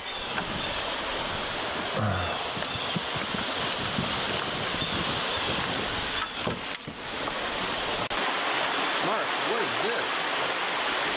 This is remnants of an old logging dam. Is that a big beam? Yeah. How high would it have come? You think it's fallen over? Look, these old nails there? Yeah, I guess it's collapsed that way, yeah. Might have been quite high, like, well, spring water levels. We would not have seen this. I've never seen the water this low. I mean, You might see the top from that way though. imagine the dam is probably up to here or higher. Right into the bank there. Yeah. Oh, I see him, yeah. Got a big egg sac underneath him. We're here, we made it. We're on Catfish Lake and it's looking kind of gray and rainy to the west again. Oh well, okay.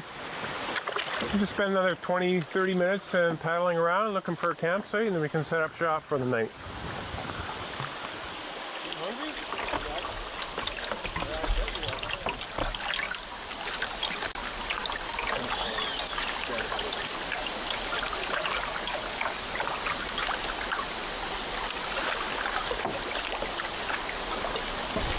So we're here, and check this out, Ian. Wow. Remnants of an alligator. It was a steam-powered boat that could haul log booms across lakes and down rivers, and you're probably wondering what's it doing up here. It actually had the ability to winch itself overland, so it can move from one water body to another. And I guess when they were done with it, they decided to beach it. So I guess this was the main boiler. Yeah, you can see where they had tubes that would heat up the water and create the steam. Oh yeah, yeah, I see that, yeah. And then they had a paddle wheel. Yeah, yeah, yeah. And all the gears. Yeah. That's amazing. That might have been part of the winch system there. Yeah, look at this, big paddle wheels. And I guess that's the stack. All the wooden structure is just long, long gone. But there's another one that we're going to see in a few days from now on Burnt Root Lake, and it's in much better shape than this. Come on, you can do it. Oh, you can do it. Good man. Woohoo.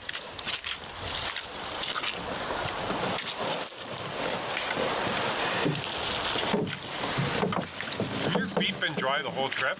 I'm trying to keep it that way. It's gonna change. I don't want it. These shoes are my dry shoes. Oh, you should be wearing them. I know. You should be wearing your wet shoes. It's just that it was so cold out. Yeah. I didn't want to put my sandals on. Oh, okay. Yeah, sandals.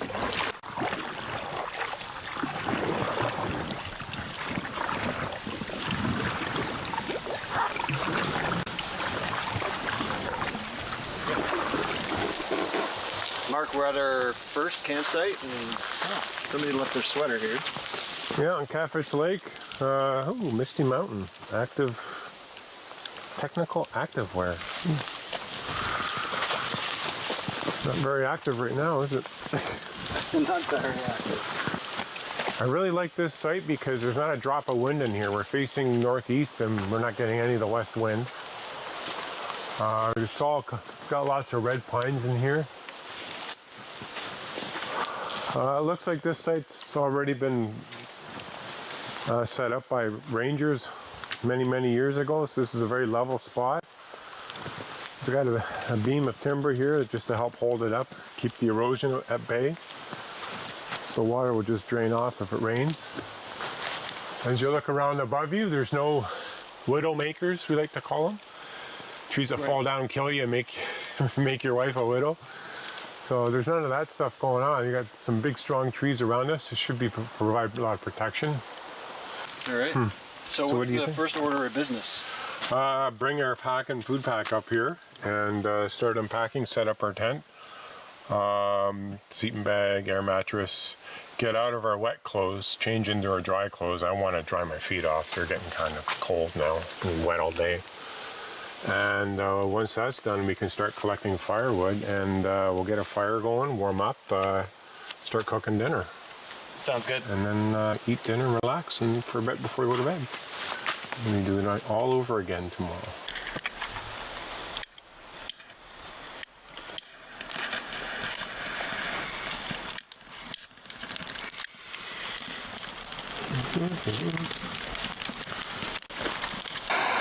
Mark, I'm really hungry. What's for supper? Oh man, I got a surprise for you. Ian, look, Meatosaurus. Aren't those the biggest pork loins you've ever seen? Woohoo! I think those will do. Yeah, after portage like that, you deserve this, man. I marinated these honey garlic overnight, and then I froze them and wrapped it in newspaper. You know, even though it was in a baggie. And put it on here on the foil. I need more foil.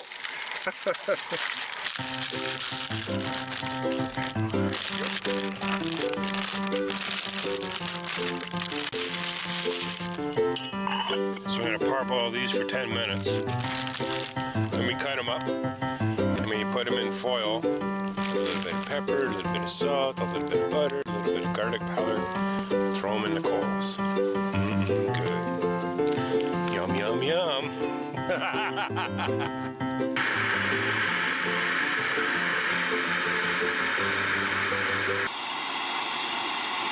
Just reading the Algonquin newspaper while I'm waiting for the potatoes to boil.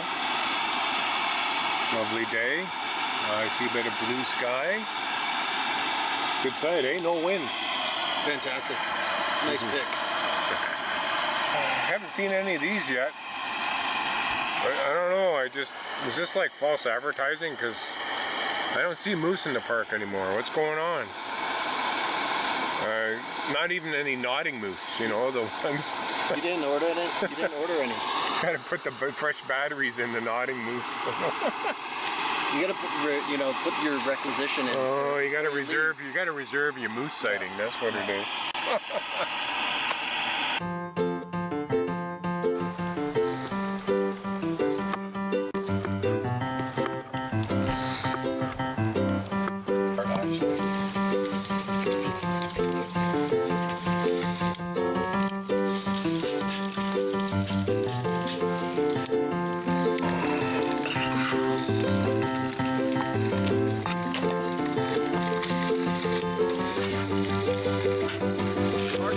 What's wrong?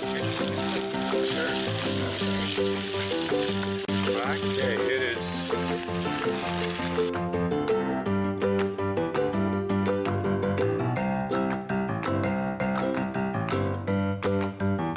Deliciousness. Oh, a knife one cut into that? Yeah, let's see what we're dealing with. Oh, wait. Oh, yeah. Oh, that's done. That is a little bit pink. A little bit pink, but that's okay. Yep.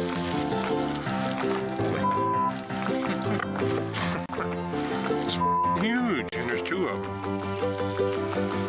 I can't wait. I want to eat it now. Do we have plates or? Yes, I have. Oh.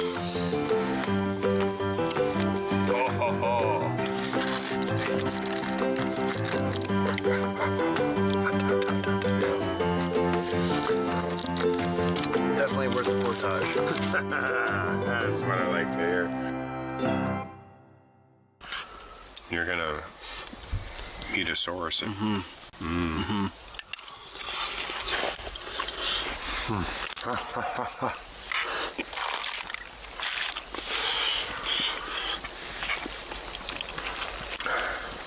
That's amazing.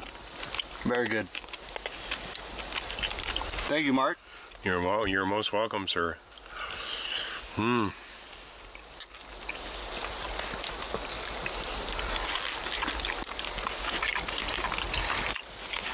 Oh yeah, that's tasty. There's a lot of flavor in there.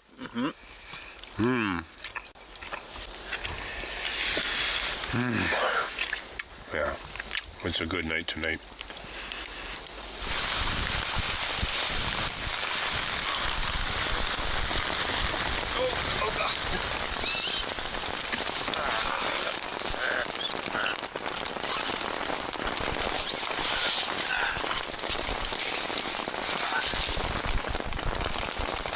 It's raining.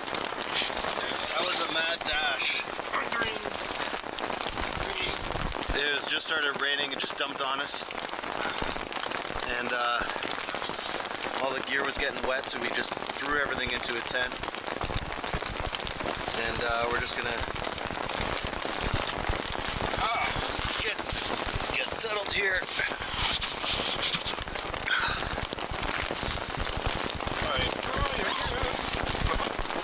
Night, dude. Night. Showers ending overnight, then mainly cloudy with 40% chance of showers. Wind with a thunderstorm late this evening and after midnight. Wind southeast 20 kilometers per hour, gusting to 40, becoming light. And that's quite a day yesterday, eh? It was quite a day. It started off great. Yeah. That was a beautiful sunrise. Amazing. Yeah. And we set off and went on our way and got to the first portage and Yeah. got through that. It wasn't too bad. Bit of an uphill hike though, eh? Yeah, it was, but manageable. Yeah. And then continued on our way. Then we hit the big one. Yeah, there was another small one in between. Yeah. I believe that was a 300 meter.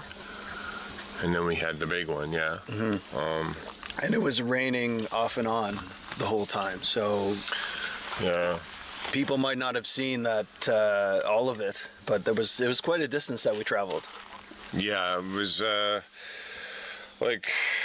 I think the crew kind of, the TV, we are shooting a TV show, so the TV crew kind of slowed us down a bit. It was just, they have a lot of gear and it's super heavy, so it took us 90 minutes to do the 2.3 kilometer portage, and I was saying, we should be able to do it in under 45, so we doubled our time. And it was a bit wet, and even I couldn't single carry my packing canoe the whole way. I'm not 30 something anymore. And I think we were just tired. But it was a good day. We made a lot of progress. Yep. Saw some cool stuff. Yes, we saw a couple otters. Yep. That was really neat on Narrow Bag Lake on our way up to Catfish. And the Oh yes, we saw the alligator. Yeah. Yes, that's right. There were the remains of the alligator. What'd you think of that? it was amazing to see. It was so cool. And it's just like, I don't know how old that is. Like, I'm guessing somewhere maybe 50, 60 years old, maybe more. Yeah. But it's pretty neat how they, way back then, they would haul this stuff up into the park and go about the business of, bringing timber out of the forest and into the modern world. It's neat trying to imagine it all together, and then you see it's just falling apart, but the metal's all still there. Yeah. And, all the wood, there was no wood left at all. Yep. It was all gone. And we made it to camp. Yeah, we got to camp, I guess it was around before 5:30-ish. And I collected some firewood. Tents up. And Ian chopped the firewood. Yeah, I parboiled the potatoes and wrapped those up in foil, and then the same thing with the pork loin. And Ian looked after that. Once the fire was in there, he got the fire going, looking after it. Then that was a well-deserved meal. It was amazing. How'd you like? Yeah, that was good. That was good. Yeah, that's big That portages call for big meals. You need those calories. Get that protein man. back in and the fat for the calories. Yeah. And we finished dinner, and then we quickly did the dishes, and as soon as we were done, it just opened up. The skies were just crazy. Yeah. Get everything inside the tent. Yeah, we were chased into the tents. Yeah. We just basically were throwing stuff in the packs, throwing stuff in the vestibule, throwing stuff in the tent. We didn't set up a tarp because we had figured the rain was done for the day, and we were just so busy setting up camp. Like, we were eating in the dark, and we just figured we'd go to bed afterwards anyways, which we kind of were forced to. And but normally we would have had more time to set up a tarp and stuff, but we were just like, let's just get dinner going, collect the firewood, get the dinner going, eat, and then maybe go to bed. And the rain accelerated the process. And then it rained quite hard for, I don't know, a couple hours. Eventually I fell asleep, and I was woken up this morning at 3 a.m. to yet more rain. And then Mother Nature was calling, and I fought the temptation for about an hour, and around 4:30 this morning, it's like, okay, I gotta get up. But having that tarp, bringing a tarp along is really key. Yeah. You have to, plan ahead. And it would have made the night maybe a little bit more enjoyable because you would have been able to sit out at the fire. Yeah. I mean, the fire was going great. It was, yeah. And it would have been nice to just, decompress for a little bit and listen. The loons were going even in the rain. Yeah, there was a lot of loon calls last night and through the night and the early morning this morning. It was very ethereal. Like, it woke me out of a sleep, and I actually thought I was dreaming hearing loons, and it was actually, I was like half asleep, half awake. It was really amazing. So what's our next task? What's our next route? Well, we're going to be on the move, and we're going to head to Burnt Root Lake, and we're going to pack up here, and I think we got 5 somewhat pretty easy portages, not like yesterday at all. I mean, yesterday was all about getting up and into Catfish Lake. We're going up in elevation, so I've been this way several times, and I know that, like, when you come from Canoe Lake and you're going north into Brent, you're actually going downhill pretty much all the way. Now we're kind of doing the reverse. But we're not going to Canoe Lake. We're going, the only far south we're going is probably Red Pine Bay or Lake Lemire eventually, and then we'll start turning east and heading up north again. But it should be it should be an easy day today, an easier day today. But I think it's going to be a wet day. Like, I think we're going to have to be getting lots of in and out of the canoe, and we're going to have to get our feet wet. As for the weather, well, I think it's got its own mind about what to do today, because it was supposed to be nice and sunny, and even while we're doing this morning, it's sprinkling. I think there's like one little opening in the clouds, and that's it. Yeah. Over there, I would not want to be further north. As a matter of fact, I feel a bit of drizzle again right now. That's east down there. Okay. That's north up there, yeah. Well, do you have any hopes for what we'll see today? Oh, I'm hoping. I'm always hopeful. Yeah, we're going to be going up again, up the Petawawa River watershed into Burnt Root, so I'm hopeful that maybe we'll see some more wildlife, maybe something bigger and better than otters. Not that there was anything wrong with otters. It was nice to see them. I haven't seen otters in a while, so it was kind of neat to see. They were very curious. Yes. They came a little closer, and then they kind of like under the water, and then they popped up further away. They chickened out. They always pop up, and then they just like leap up a little higher to get a better look at you. Like, what's going on over there? Who are you? And well, we'll see, and we'll see what the weather does, but we're prepared for it. But everything is damp. You know, my dry clothes are damp, my wet clothes are dry, but they're not going to be dry for very long, so. It's like your whole plan for what you're going to wear and what you're going to, you kind of got to adjust as you go. Yeah, I've had some trips where everything goes by the numbers, and then other trips where your plans fall apart and you have to make adjustments along the way. And I think that this is the kind of trip we're going to have, which is actually probably a good learning curve for you, because you can see how when things go wonky, how you can correct them to make things go better. And I think that's what this trip's going to do for us. Cool. We're going to work things through. Yeah. You ready for the day? Yeah, well, yeah. Let's do it. Okay, man. I think I need another coffee.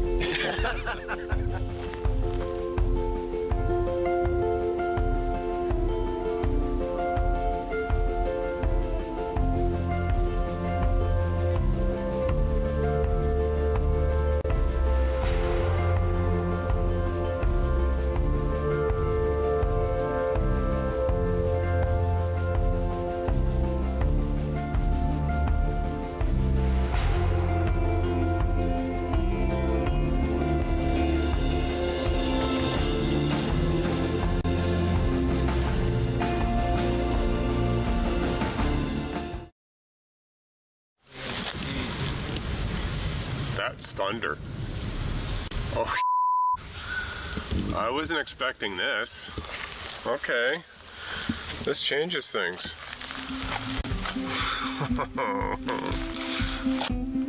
Oh, I forgot.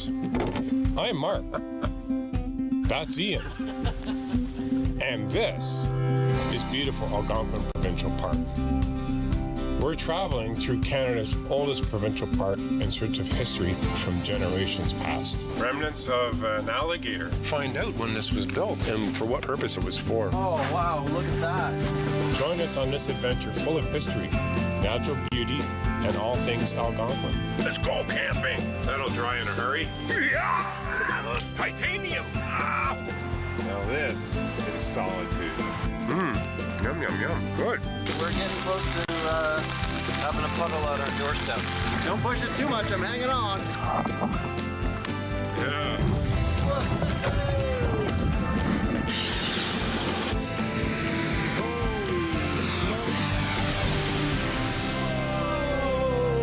This is Mark in the Park. That was awesome.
Was that thunder or was that a jet?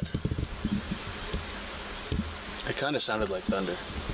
Well, we'll know in a few seconds if we hear the jet overhead.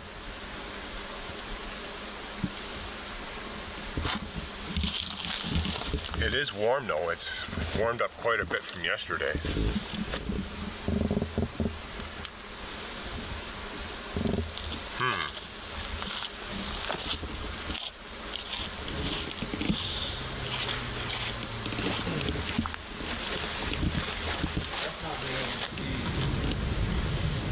That's thunder. Oh, I wasn't expecting this. Okay, this changes things. I'm hoping it'll blow by. We just woke up, tried to shoot talking by the fire because we didn't get to do it last night because of the rain, and now we hear thunder. So it could be more rain coming, probably more rain coming. Mark's a little grumpy about the rain. Yeah, I'm scratching my mosquito bites. Yeah, so yeah, not exactly how we planned it, but still nice views. We're off the burnt route. Woohoo! We're just going up here around this corner here. Yeah, it's really low over there. I don't know if it's possible, but we can go this way.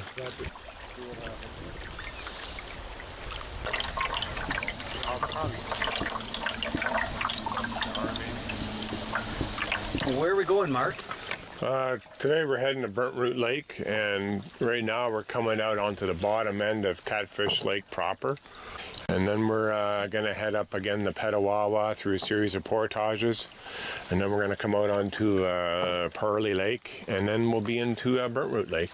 So we got five portages today. I think the longest one is only about 450 meters. So a much different day than yesterday, a little bit of an easier day. We'll probably get our feet wet because I think it's going to be really shallow coming out of this lake. And so we're probably going to have to get out and drag the canoe. But it looks like the rain is holding off for now. We didn't get any thunderstorms, so I say we just paddle on. The winds have died off. It could be a good morning. The one on the right that's spreading its wings looks a little smaller than the one on the left. It's like, you better gain some weight soon, buddy. You got a long flight ahead of you soon. Yeah.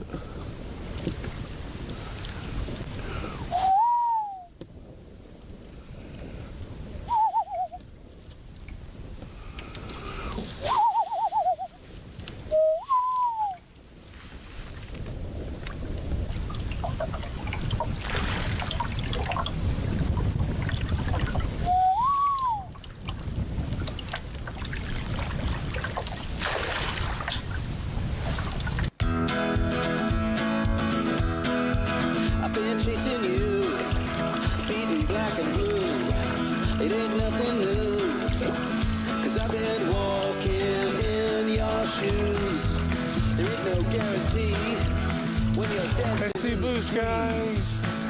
Yay. More and more blue skies peeking through. When you're buzzing like a bee, well, I'm sure that you would agree that I'm walking in your shoes. Yes, I'm walking in your shoes. I'm walking in your shoes. Well, I'm walking in your shoes. Well, I'm walking in your shoes.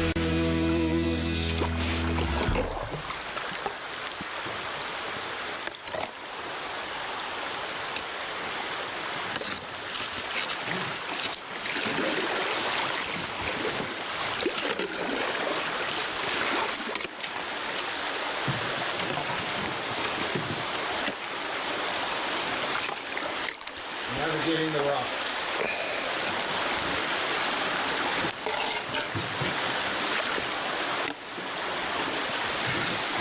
And then there's another one right in front of us. I think we should try and pull this way a little bit. Okay, pull then. Pull.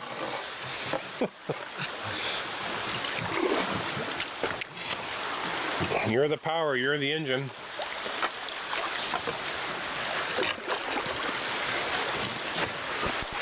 All right, I'm getting out. Are we on it? I don't know, but this is annoying me. I'm getting out. Yeah. This is just silly. We'll be here for 20 minutes.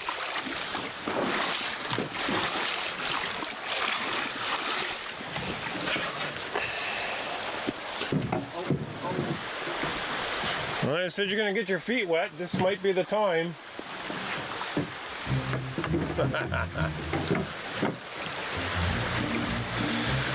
Gotta take my socks off first. Oh my god.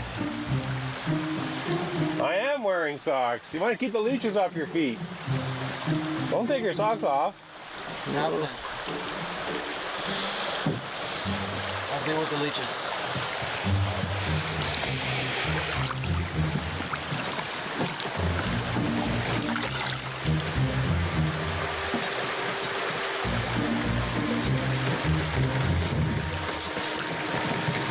Oh, that's cold.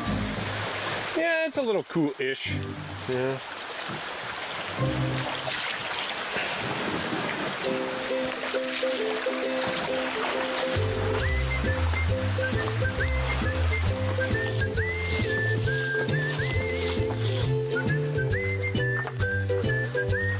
Much better than yesterday's trek. Easy peasy.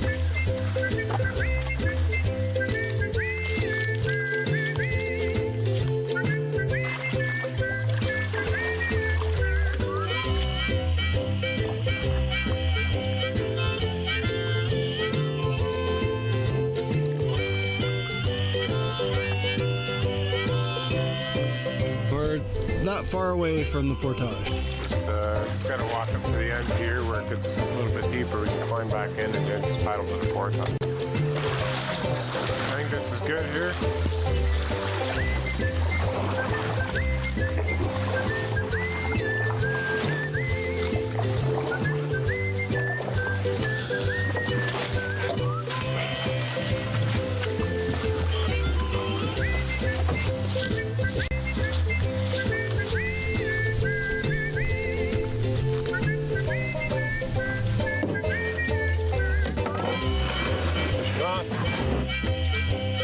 Okay, I'm good. See a trail anywhere in there?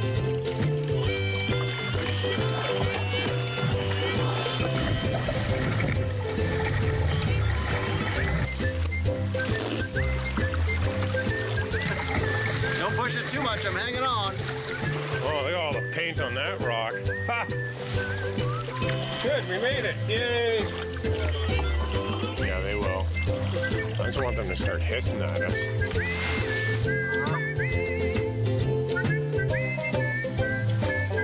Hey.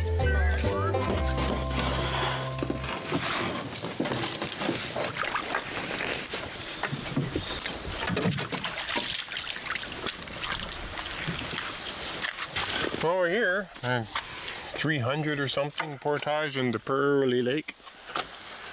So get this done. Easier than the last one. Yeah, we'll get Last one was pretty flat though. Oh, that was gorgeous, yeah. And then, well, actually, the last one we didn't even do. Right. Technically, yeah. Right. But the one before that was nice. This one's a little rougher as I remember it. But after that, we got a long paddle into Burnt Root Lake, which is just, I believe it's 155 meter. And there's actually a little historical treat there for you to check out. And I think you'll really enjoy that one. So I guess we should, let's get this over with. Let's get her done. All right.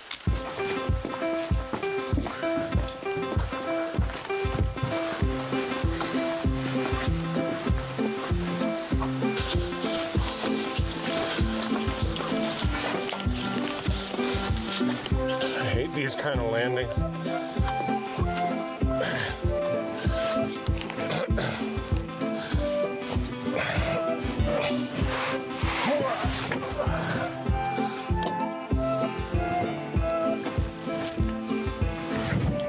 Whoops, whoops.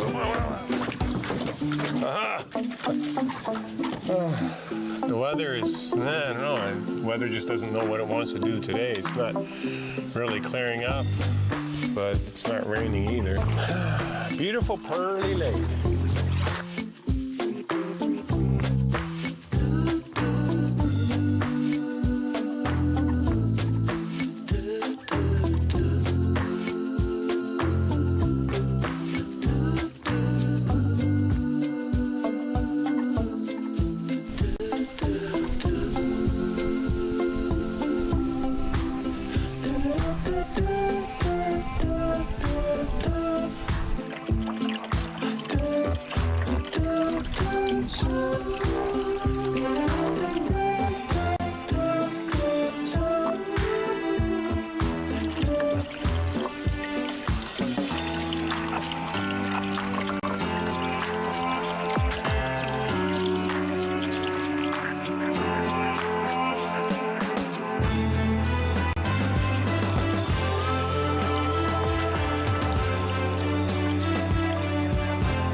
ago I was camped here in September, and the sun was going down and I could hear moose fighting in the distance. Lots of splashing in the water, and then I could hear the antlers locking together and a bit of grunting, and it was really exciting. I'd never seen moose fighting, but much less heard them, but it was really neat to hear.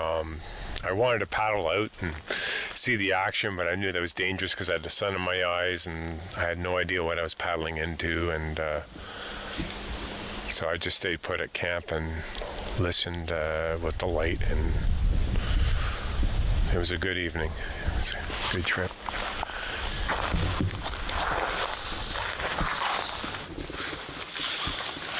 Okay, Ian, just behind us, there's a trail here to a campsite right off the portage. And there's a trail behind it that I believe it's this way. Old-fashioned root cellar. Oh wow, look at that. Yeah. I mean, look at, you got trees growing out of the top of it. Look at it. That's amazing. Yeah, I have no idea how long it's been here for. I'm guessing maybe 70, 80 years. But you go in there and you look around, and you'd swear some of the cedar beams that are in there were built yesterday, like just put in there. It was in such pristine condition. Can you go in it? Yeah, you can go in it, yeah. Unfortunately, a lot of people decided to leave their mark literally on the beams. You can see all the graffiti. I don't know, a lot of ignorant, vain people about here, so...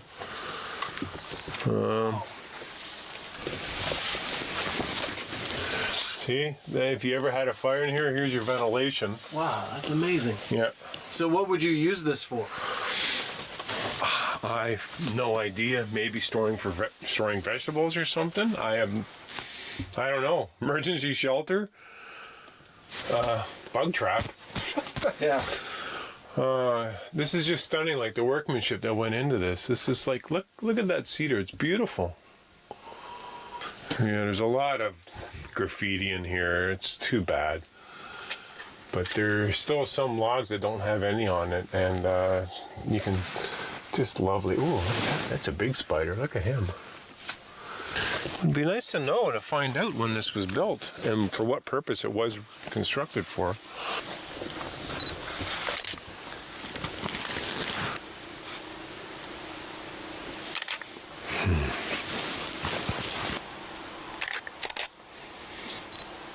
Wow. That's pretty good. I like that. Let's head back to the canoes when you're ready, and we'll have a snack, and then we'll get in the canoes and go look for a campsite. What do you think of that? Sounds good. Idea? Get in the camp before the sun goes down? Definitely down for that snack. Yeah.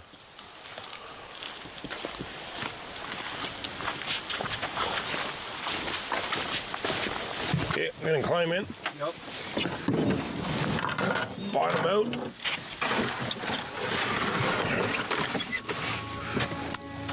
Skeeter got me good.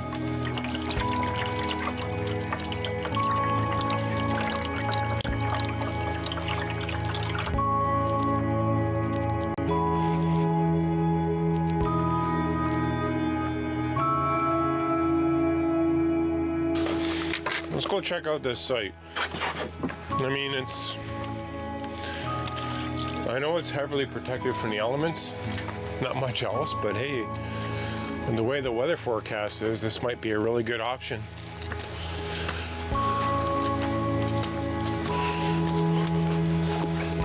It's gonna be a little too breezy in here. I think we'll move on. What do you think?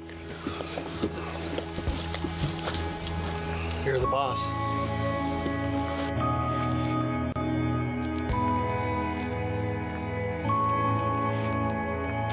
Ian, what do you think? I think we should get out here and camp here for the night. It's a large site. It's middle of September. There's only 2 other parties on the lake. It's sheltered from the wind for the most part right now, and I think this could be a really nice home for 2 nights. What do you think? Yeah, looks good. All right, let's do it. Let's get out and let's set up camp.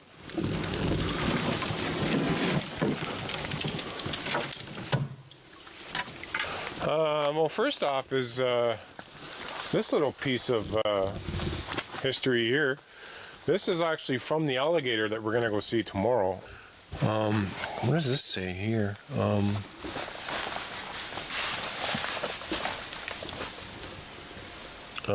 OLR 601. I don't know, could be serial number. I don't know if it's a date or anything. But you can see this site's really huge. It's got red and white pines. It's got a nice bench, a huge fire pit, lots of tenting options. There's a nice spot right down there by the shore with a red and white pine guarding your tent. Bit slopey in my mind, but I'm sure there's other tenting options available. And there's some kindling here. I think there's a big pile of firewood underneath all that fresh cut bush there. So complete with birch bark paper. Good. There's a spot there. It's not too bad.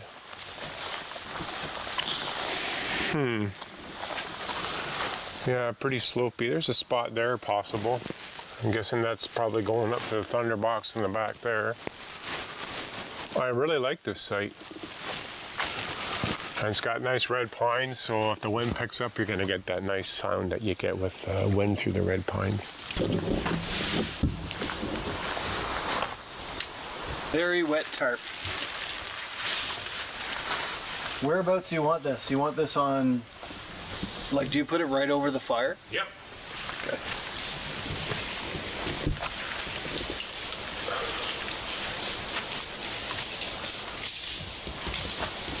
There you go. That'll dry in a hurry.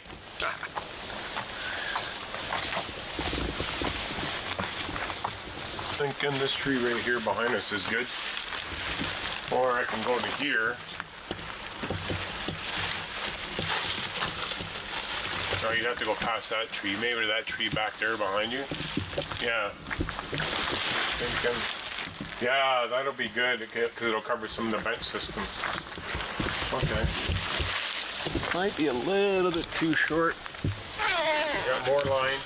You can always let more line off that line, right? Yep. Extend it. So I guess it's better to wait to finish your knots until you know that's where they want to be. Yeah, I just like to make a half hitch, a temporary slip knot type of knot and a half hitch, and then you can just undo it, and then you can make a more permanent knot once you're ready to tighten her down.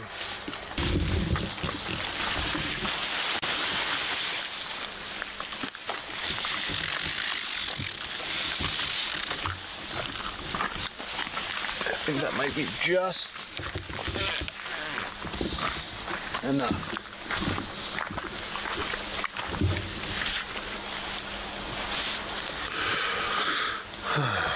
Okay, it's coming undone. Yay! Okay, that's great. Thanks.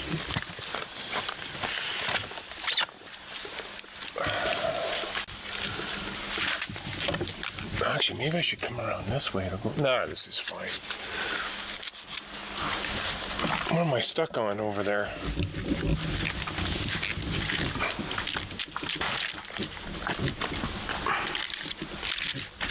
Thank you, God.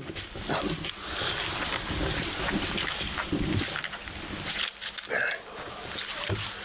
I think that'll do this nicely. What do you think?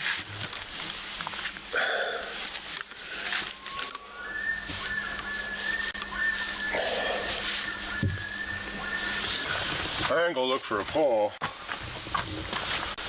And yeah, see if we can cut this up. Tension this off. I can do that while you go look for a pole. Okay. Find my knife, which is over here somewhere.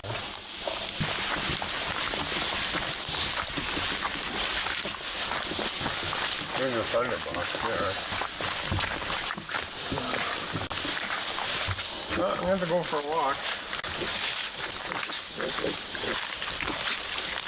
There we go, right here.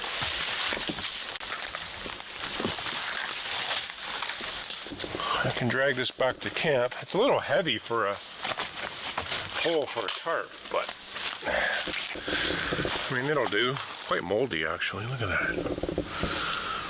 Pick some mushrooms off and throw them in our potatoes. Add some flavor. Just kidding.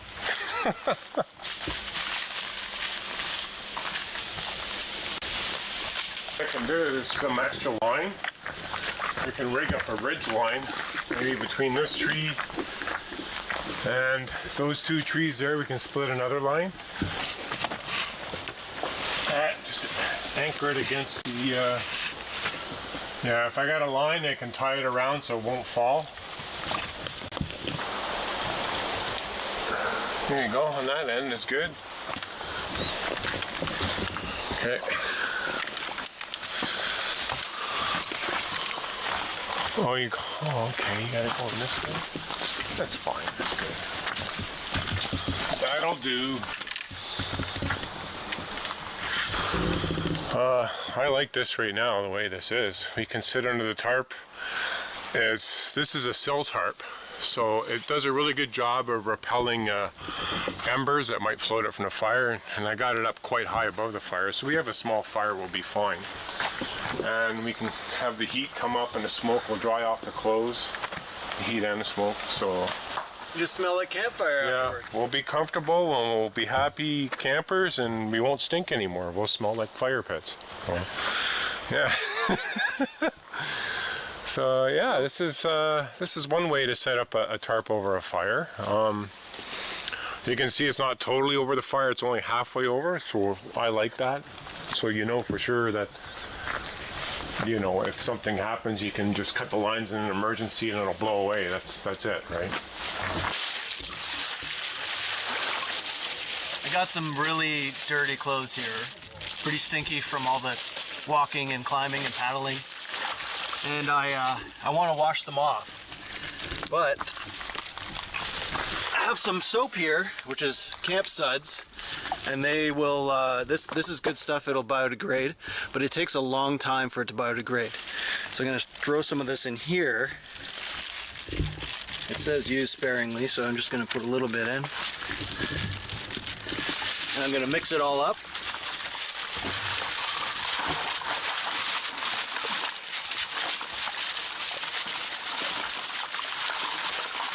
Now you may think that I can just dump the water right into back into the lake, but that's actually really hard on the ecosystem. So what I'm going to do, and Mark agrees with me, that I'm going to go and dig a little hole a little bit further away, and actually on the bottle it says about 200 meters away from the lake, and I'm going to dump the water in there so that the bacteria in the ground will biodegrade the soap much faster than what will happen in the lake.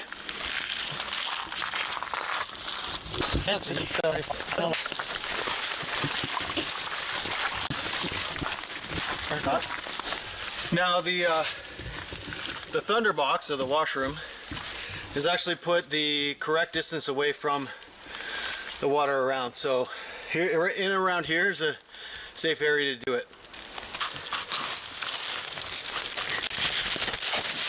Give it a little more. It's pretty stinky, so.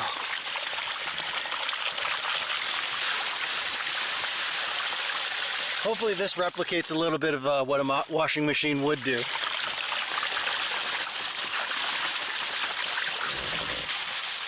Yeah, here we go.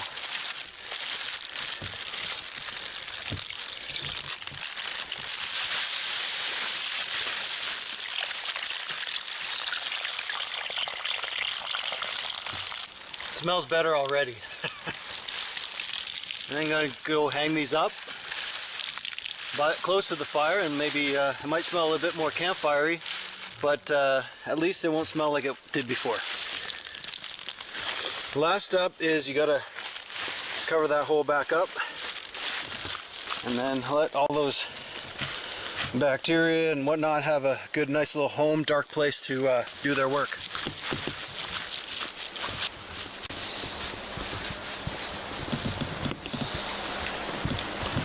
Well, now I won't feel so bad for Mark in the back of the canoe.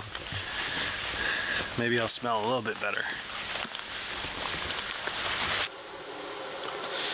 Hey, Ian, I'm really tired. Can you make dinner tonight? Already doing it! Jambalaya! Jambalaya! Doo-doo-doo-doo! And now another color! One for you, and one for me. Sausages!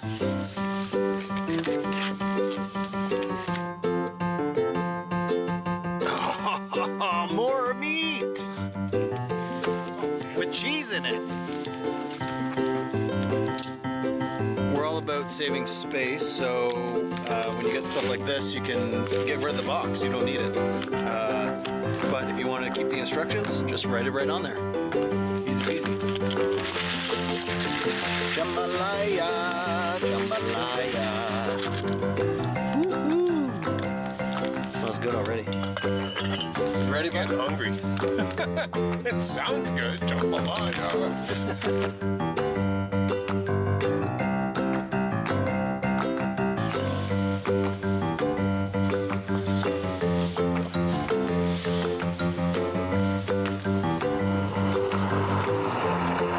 Now we're gonna let it simmer for about 20 minutes and we'll come back and see what it looks like.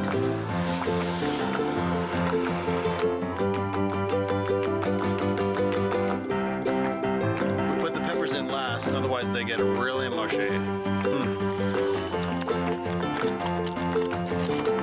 Yum, yum, yum.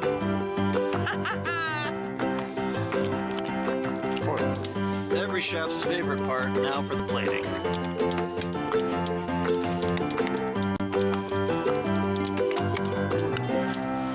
Thank you. Yeah! Titanium! Ow! Transfer seat pretty good. Yeah, it's really efficiently annoying. Alrighty. Give it a shot.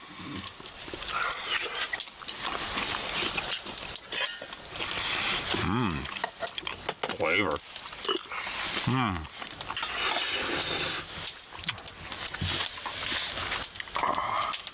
So, That's awesome, sir. Thank you. That's great.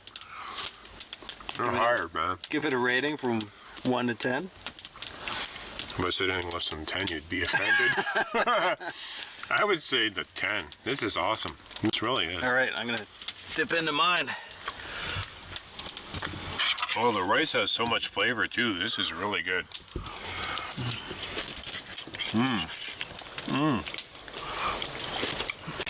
Oh, this is really good. Cheesy.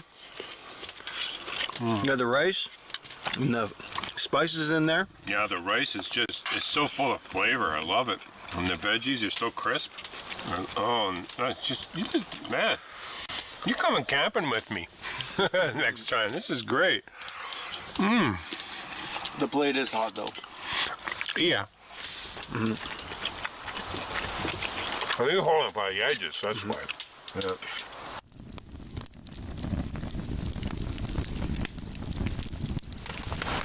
Well, the day was playing with us. The weather was playing with us at the beginning of the day Yeah, yeah. today. It held off though. I mean, we got lucky. We were doing the fireside chat on the beach, Yeah. and then we heard a little bit of thunder. Twice. Yeah. So we packed up real quick, Yeah. and we got on our way. And it was a great day. Yeah, the sun came out a few times, but it was still very overcast most of the day. But we didn't get rained on, which was kind of nice. The wind blew over us a few times at the site as we were closing up shop, and we were getting a little worried. Oh, here comes the rain! Here comes the rain! It never did come, so we were lucky, and we paddled and portaged, and here we are sitting pretty on Burnt Root Lake. Yeah, those portages were pretty good. They were manageable, a little bit more flat than the day before. Yeah, I like the second one, the 450 meter around Snowshoe Rapids. I think you were talking about that too, Al. Like the footpath was just amazing. It was beautiful, like all the way through. It was clear, it was level, it was flat, easy on the feet.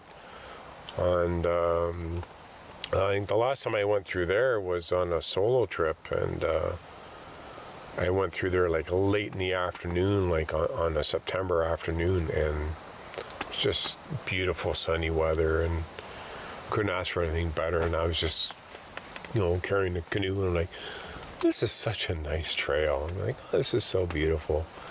And eventually it came to an end. I got in a canoe and paddled onwards. But I remember that for when we did this trip now, that like I remember telling you about it. And it's like, oh, there's a nice trail coming along. It's just too bad that the weather wasn't that better.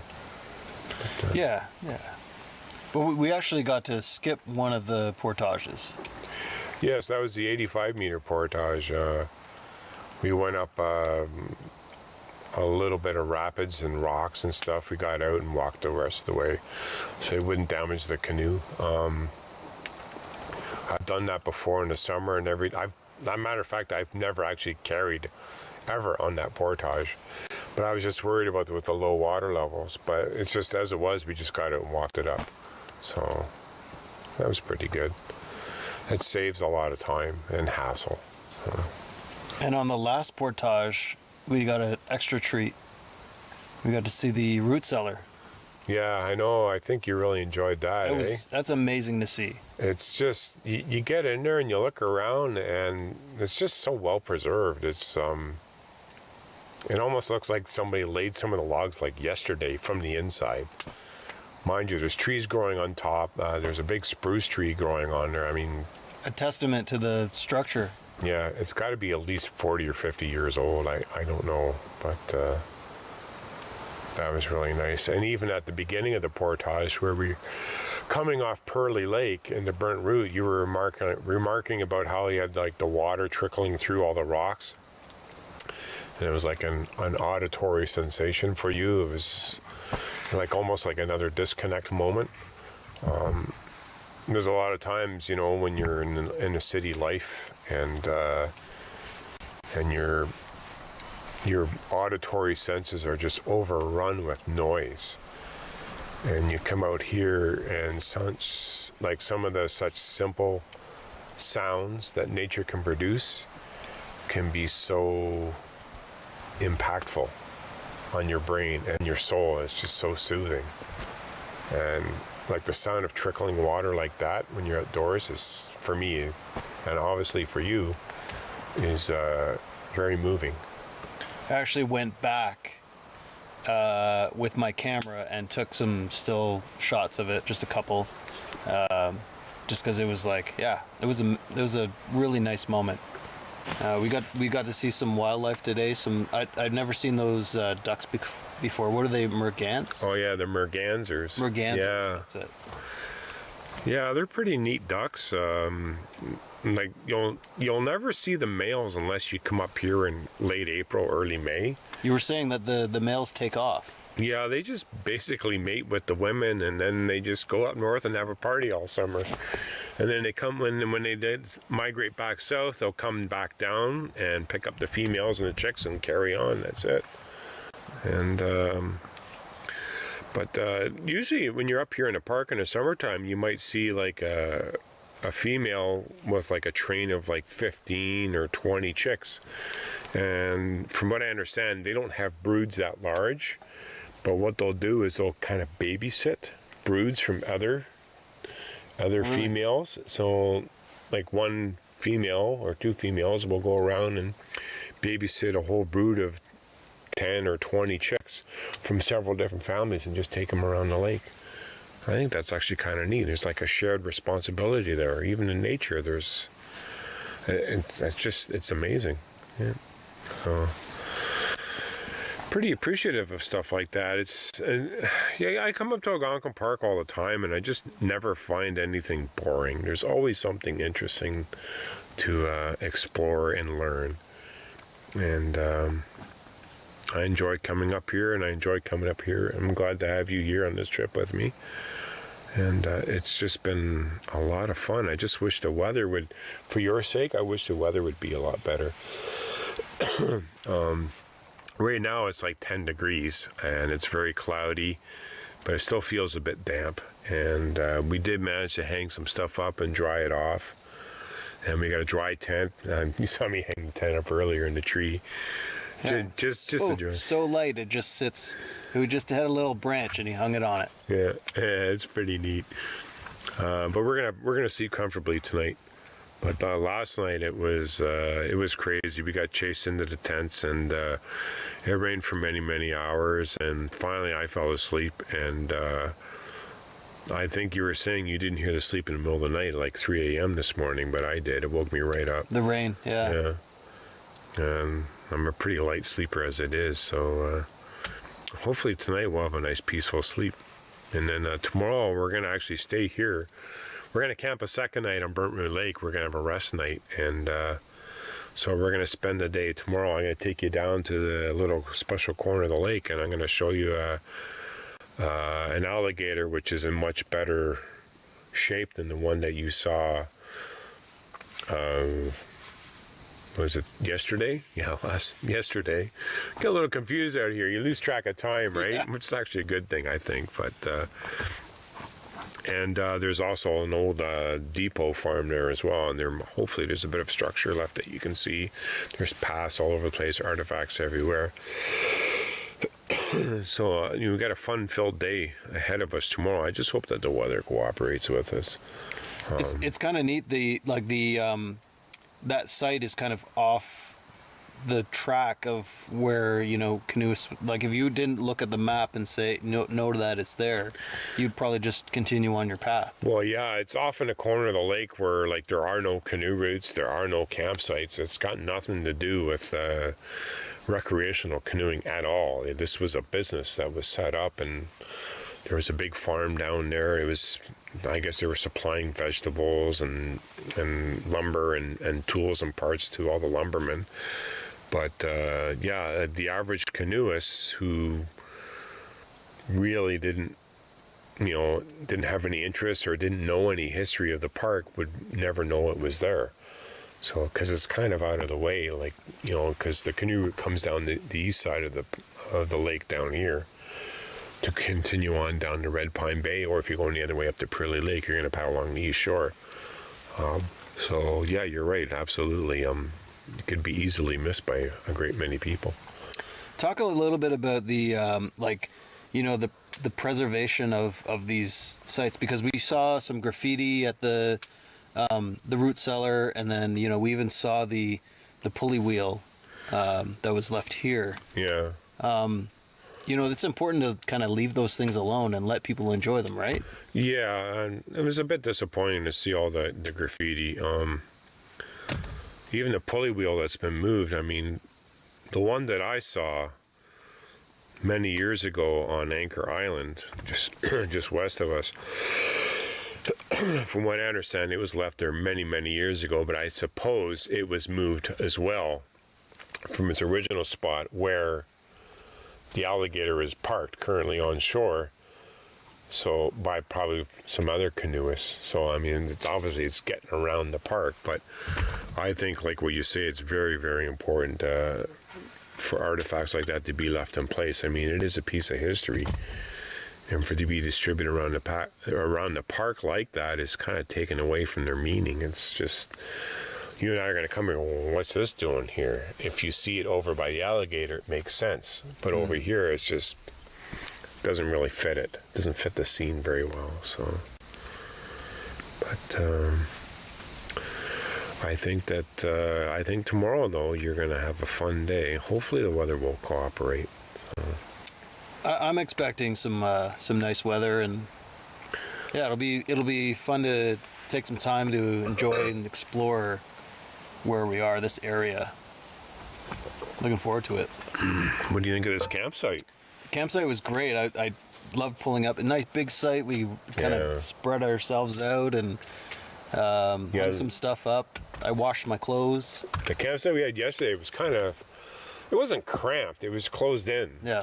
but we were well protected from the elements, and that's why I chose that site. It's like, we're going to be out of the wind if we're in here. Unfortunately, we couldn't really hide from the rain. No. But I like this site here. There's a lot of room to move around and explore. And for the most part, we're out of the wind again. It's coming in from behind us, so we're facing pretty much south. So, and the wind is kind of coming alongside us on the lake, so we're not really feeling it too much. So I'm hoping we'll both get a good night's sleep tonight. And we got some decent firewood here. What was really nice to see was we got to this site, and there was a pretty decent supply of firewood left behind. It was covered up with some live cut boughs. That's the choice of the campers before us. They like to try and preserve the wood and keep it as dry as they can. I don't recommend doing that. There are benches here. You can hide wood underneath the benches. That kind of helps keep it dry. There were some kindling left in piles behind us exposed, which is good because it dries pretty quickly. This is a great fire pit, but what I really like about this campsite is it's clean. I haven't seen any garbage on it at all. No abuse. It's really feels like a really great interior campsite. I know I've been guiding a lot in the more southern areas of the park, and it sees a lot more traffic than up here, and it shows. So coming up here, bringing you in here is a bit of a luxury, and it's a lot nicer, I think, for you. This is just the way it should be. And there's no one else around. I mean, there are campers across from us on an island, but I can't hear them. I can't see them. You wouldn't even know they're there.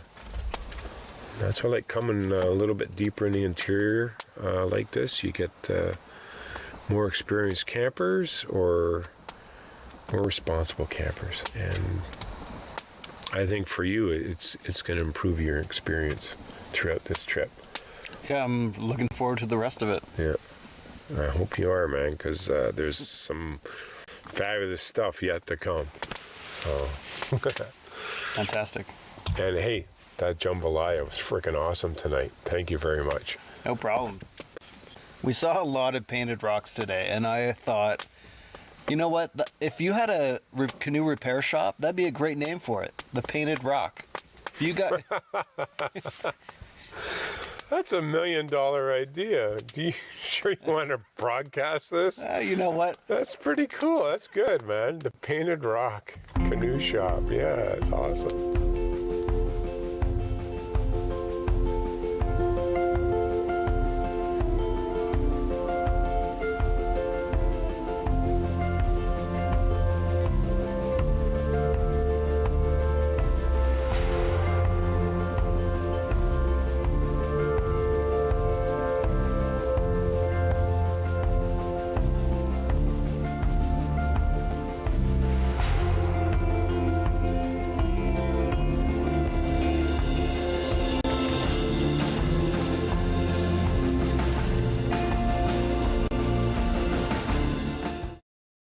What is that?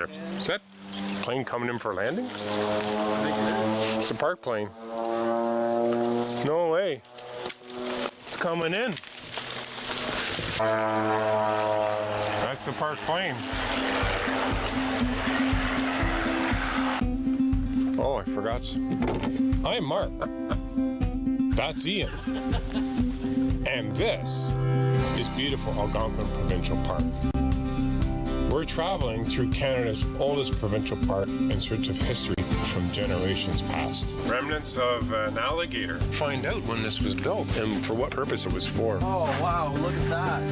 Join us on this adventure full of history, natural beauty, and all things Algonquin. Let's go camping. That'll dry in a hurry. Yeah! Titanium. Ah! Now this is solitude. Yum, yum, yum. Good. We're getting close to having a puddle out our doorstep. Don't push it too much, I'm hanging on. Yeah.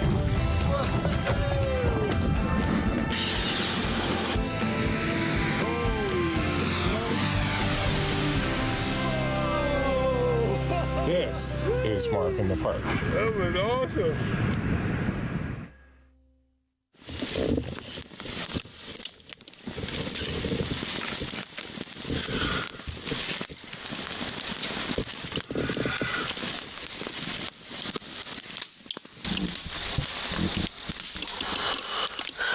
morning. Good night last night. Good sleep. Iain is still sleeping, but I got a nice fire going. Gonna get a coffee going. It's cloudy. It's actually, I see a bit of blue, but the clouds are going the wrong way. So I don't know what the weather has in store for us today. But today is our rest day, and we're gonna head over to the depot remains and the alligator remains. And I think Ian's really gonna like that. It didn't rain last night, so that was nice. Everything's dry now. So we're gonna have some coffees, breakfast at a leisurely pace, and then head over to the depot and the alligator and check it out. So I gotta bring that food barrel down.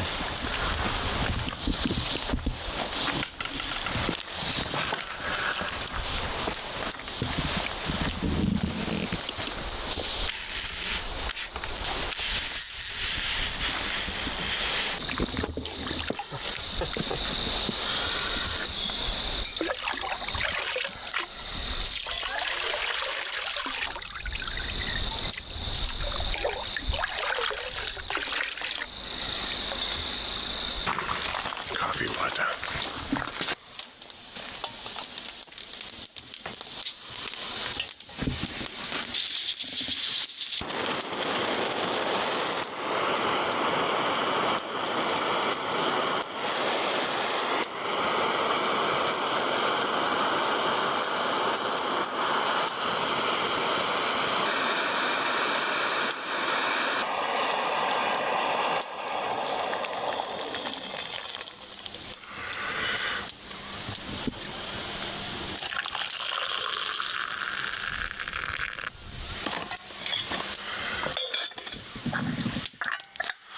Let that steep for 4 or 5 minutes, and it'll be coffee time. Yeah.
Pretty amazing out here.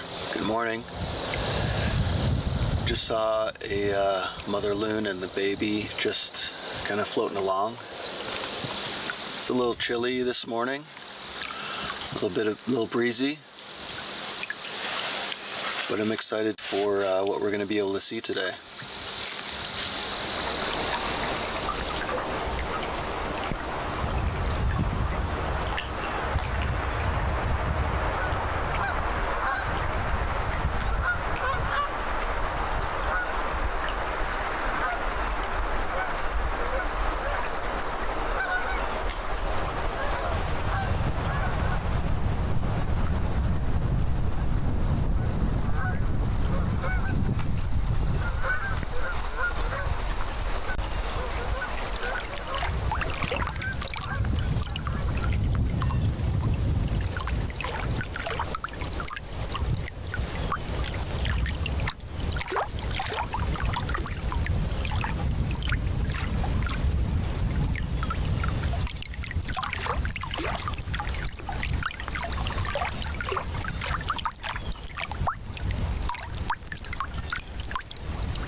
Morning. Morning. How was your solitude down by the water? Oh, that was beautiful. Right on. Want some coffee? Oh, I would love some. Here you go, sir. Ooh, it's warm. Yeah, that's It's chilly down there. necessity of life. Yeah. I agree. How was your sleep? Sleep was good. I think even better than the night before. Yeah, me too. I slept like a baby last night. Oh. Nice wind going through the trees and Yeah, it's got a bit of a bite to it today. It's a bit cool, yeah. but it's nice. A nice hot fire to sit by, the coffee, and it'd be a good day for getting out there and paddling and exploring the ruins. Yeah, it'd be a blast. It feels fresh today.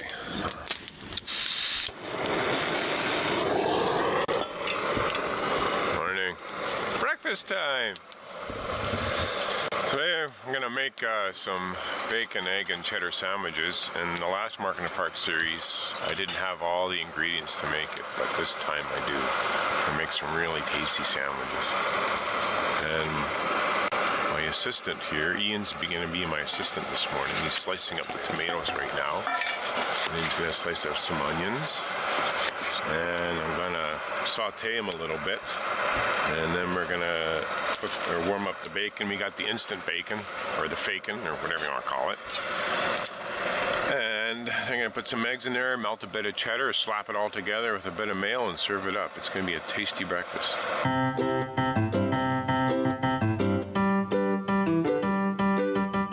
Some cheese. Yep. Here you go. This is a big block of cheese.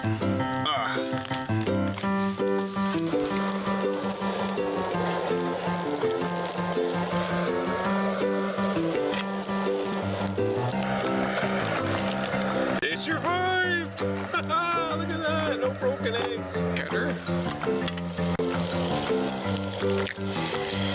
Oh, not on the bun. The bun's out of there.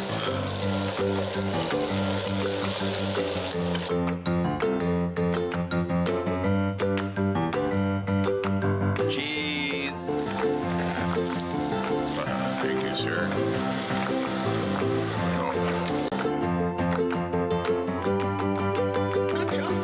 Smells better ones. It's my secret ingredient.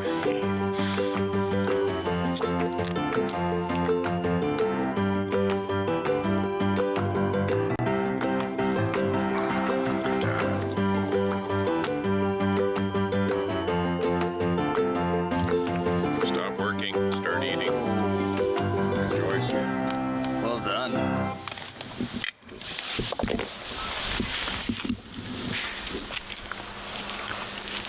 That's tasty.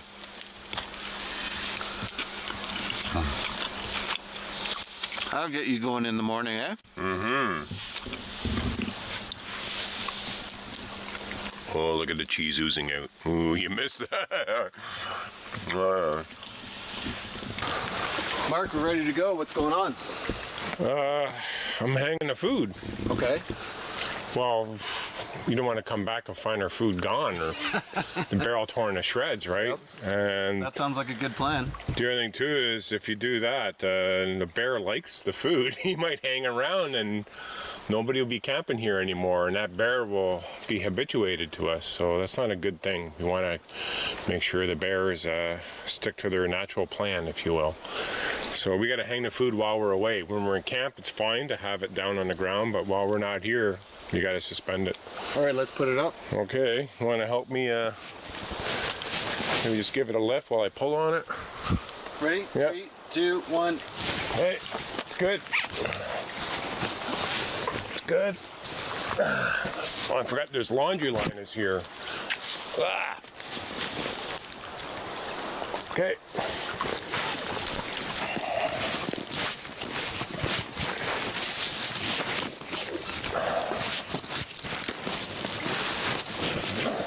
I think that's pretty good right there.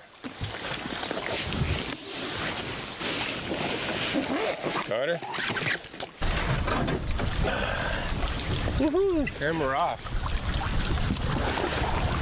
A little bit more shaky. Yeah, it's empty canoe.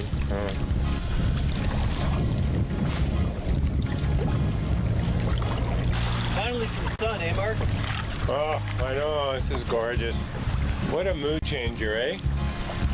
So today right now we're heading to a depot farm there at the bottom southwest corner of Burnt Root Lake. And we're gonna see the remains of another alligator. This one should be more intact than the one that we saw in Catfish Lake. I think you'll have some fun exploring this area.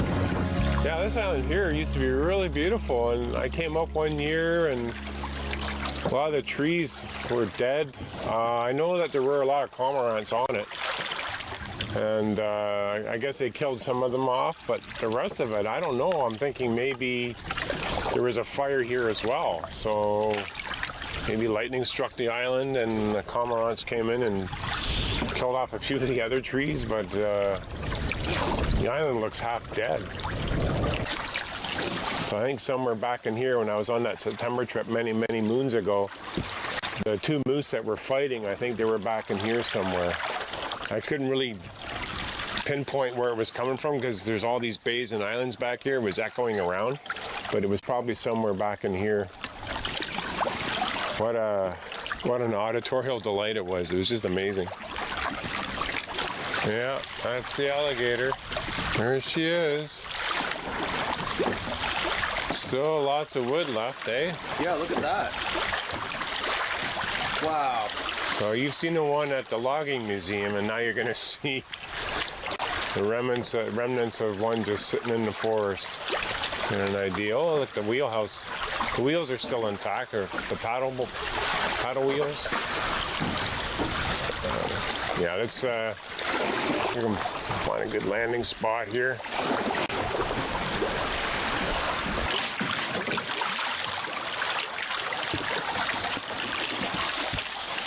Wow, look at that.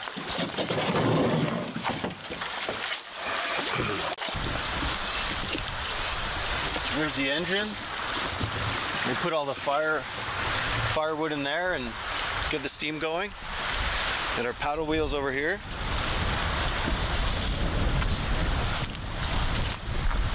Wow, and there's still wood left.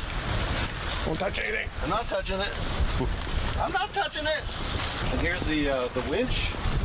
Oh my God, people put graffiti on this now too. Jeez. Matt who? What? Look at that. I have no idea how long it's been here. I'm guessing maybe 60, 70 years, maybe more. I think it's really special to come to a place like this and see all this. This is just this is spectacular. Unfortunately, a lot of people like to put graffiti on these things. I don't know why. I don't think it's a good idea to do that. It just tarnishes the memory of the people that worked in the bush like this to make a living. I think it's a very special place. Boat in the front of it.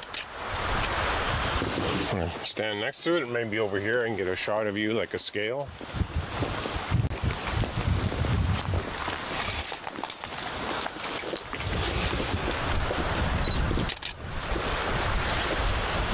I'm gonna have to get my camera out.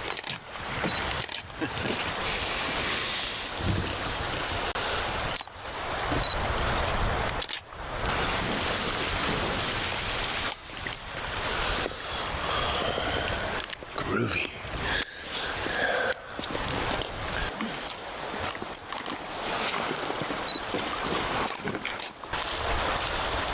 It's kind of hard to see with all the overgrowth here, but there's a historical photo.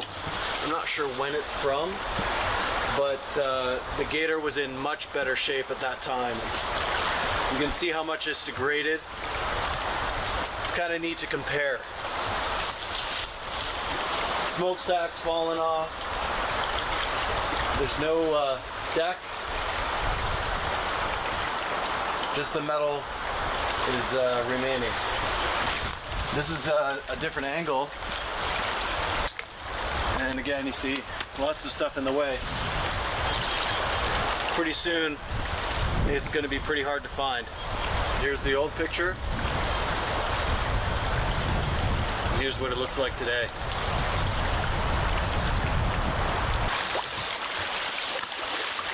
Look where you step. Before you take the picture.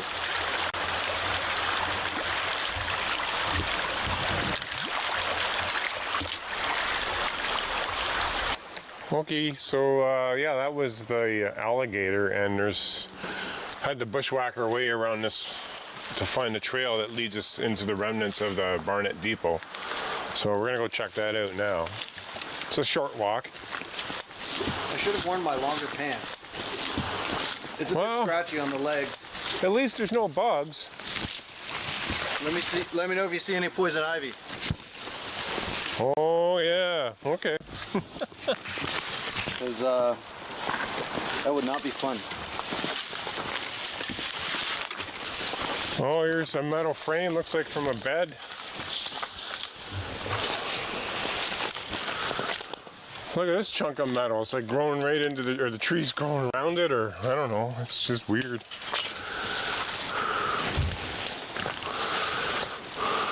I'm not sure how to get through all this. The trail's gone. So many blowdowns. Okay. We gotta go that way through there. Yeah, give that a shot. Get some bug spray.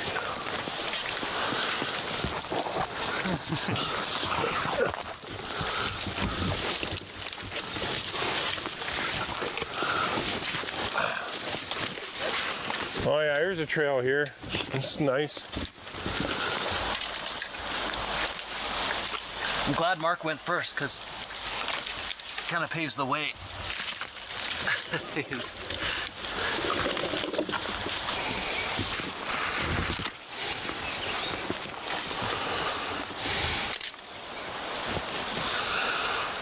either this or get on your hands and knees and crawl. This might have been used to store food storage, root cellar. So. Well, the roof is long gone. Well, there's a bit of shovel remnants here. There's dovetail construction. And last time I was here, I could have sworn I saw wooden nails. They were using wood. There are metal nails in this too, as well as spikes, but I saw wooden nails. used in some location. Oh man, you can see old buckets in there. Maybe they even like use them to collect sap or something like that. You can still see the remnants of the wall there. It's amazing. This big tree growing out of it. Be interesting to get a hold of some photographs of the farm in its entirety in that day to see how many actual structures were here. There could have been as many as 10 buildings. You never know, right? This place must have been just bustling with people, logging operations, farming. See a stone wall here, like all the rock's been piled up. And there's a chunk of metal there. There's part of a stove, I don't know. Here it looks like an old foundation, looks kind of square. And this looks fairly level on here, so this, I don't know what this was. Some kind of structure for sure. Oh, I think this is another foundation all along here. All these straight lines. Bits of twisted metal back in there.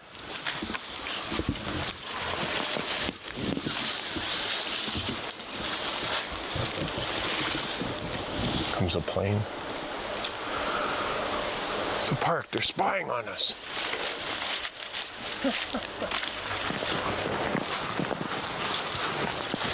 Yeah, check this out. Wow.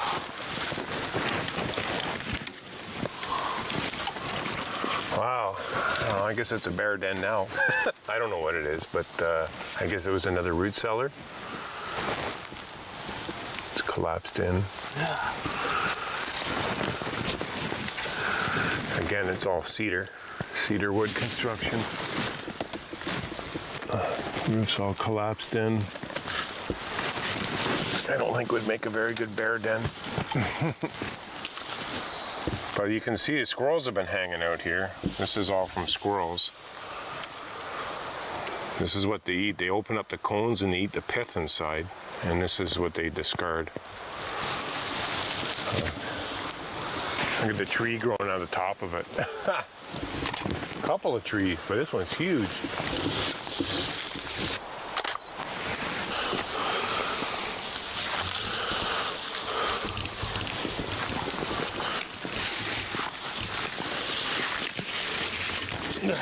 Ow, ow, ow.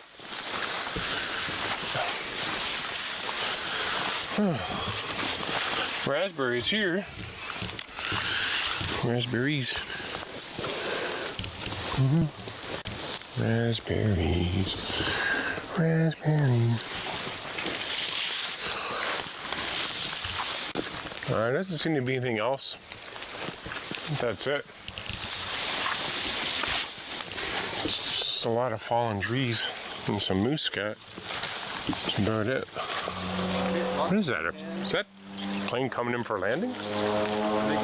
It's a park plane. No way. It's coming in. It's like, what are you guys doing? Oh, no way.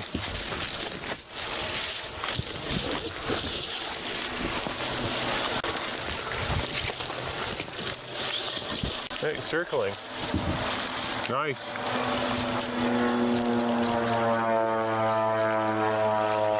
That's the park plane. Couldn't get it. No? Hopefully. I think he's coming around. Well, is he going to come around? No, maybe he's going to that island. That way, right? Yeah. Oh, into the wind, yeah. Huh. Cool. You don't see that every day. Not in here. Wow. They are spying on us. Seeing the park plane is pretty cool, you know, when you're in the interior, and it's also could be a sign of like someone could be in trouble. So it's been down here for 10 minutes on the water, and usually when I've seen the park plane come and go, they're on the water for 15, 20 minutes and then they're gone. They're usually just picking up and dropping stuff off for people, supplies. I don't think they're usually on the water for any one length of time, so I'm starting to wonder if maybe somebody's in trouble. I mean, that's not a good thing, but it's good that they're there and able to help out if that is the case. But they could be just dropping rangers off or picking up rangers. If there's a fire, they might be dropping off guys that fight fires in the bush. I think I hear the plane starting up. It's hard to tell with all the waves crashing, but Well, we think the plane landed where we were passing by Anchor Island. There was a group of people standing on shore.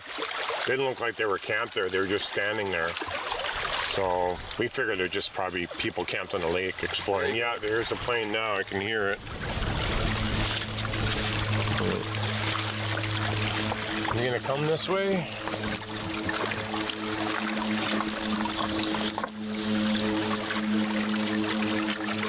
Maybe not. probably gonna go to lunch with it. No, I think he's gone. He's gone. That'd be a nice job to have, eh? Pilot of the park plane, flying around the park. Must be amazing in the fall. Look at this.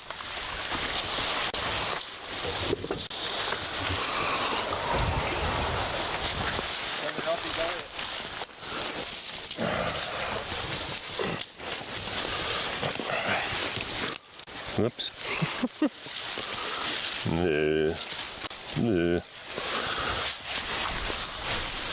I don't see any berries in there. It's been there for a while.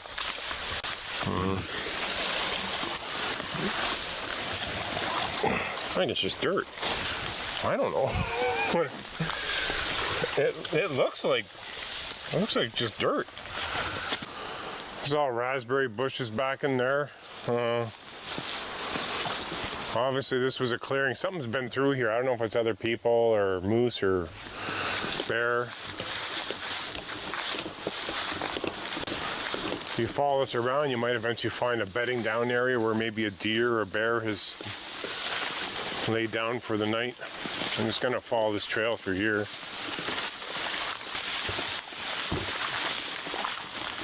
There's no raspberries on these bushes. Listen, oh, look at all the bees. Mark, Holy cow. did you see the bear scat over here? Wow, look at them all. What's that? You see the scat over here? No, but the last time I was here, I stepped in a big pile of it. So it doesn't surprise me. There's a lot of bees over there. That's old, eh?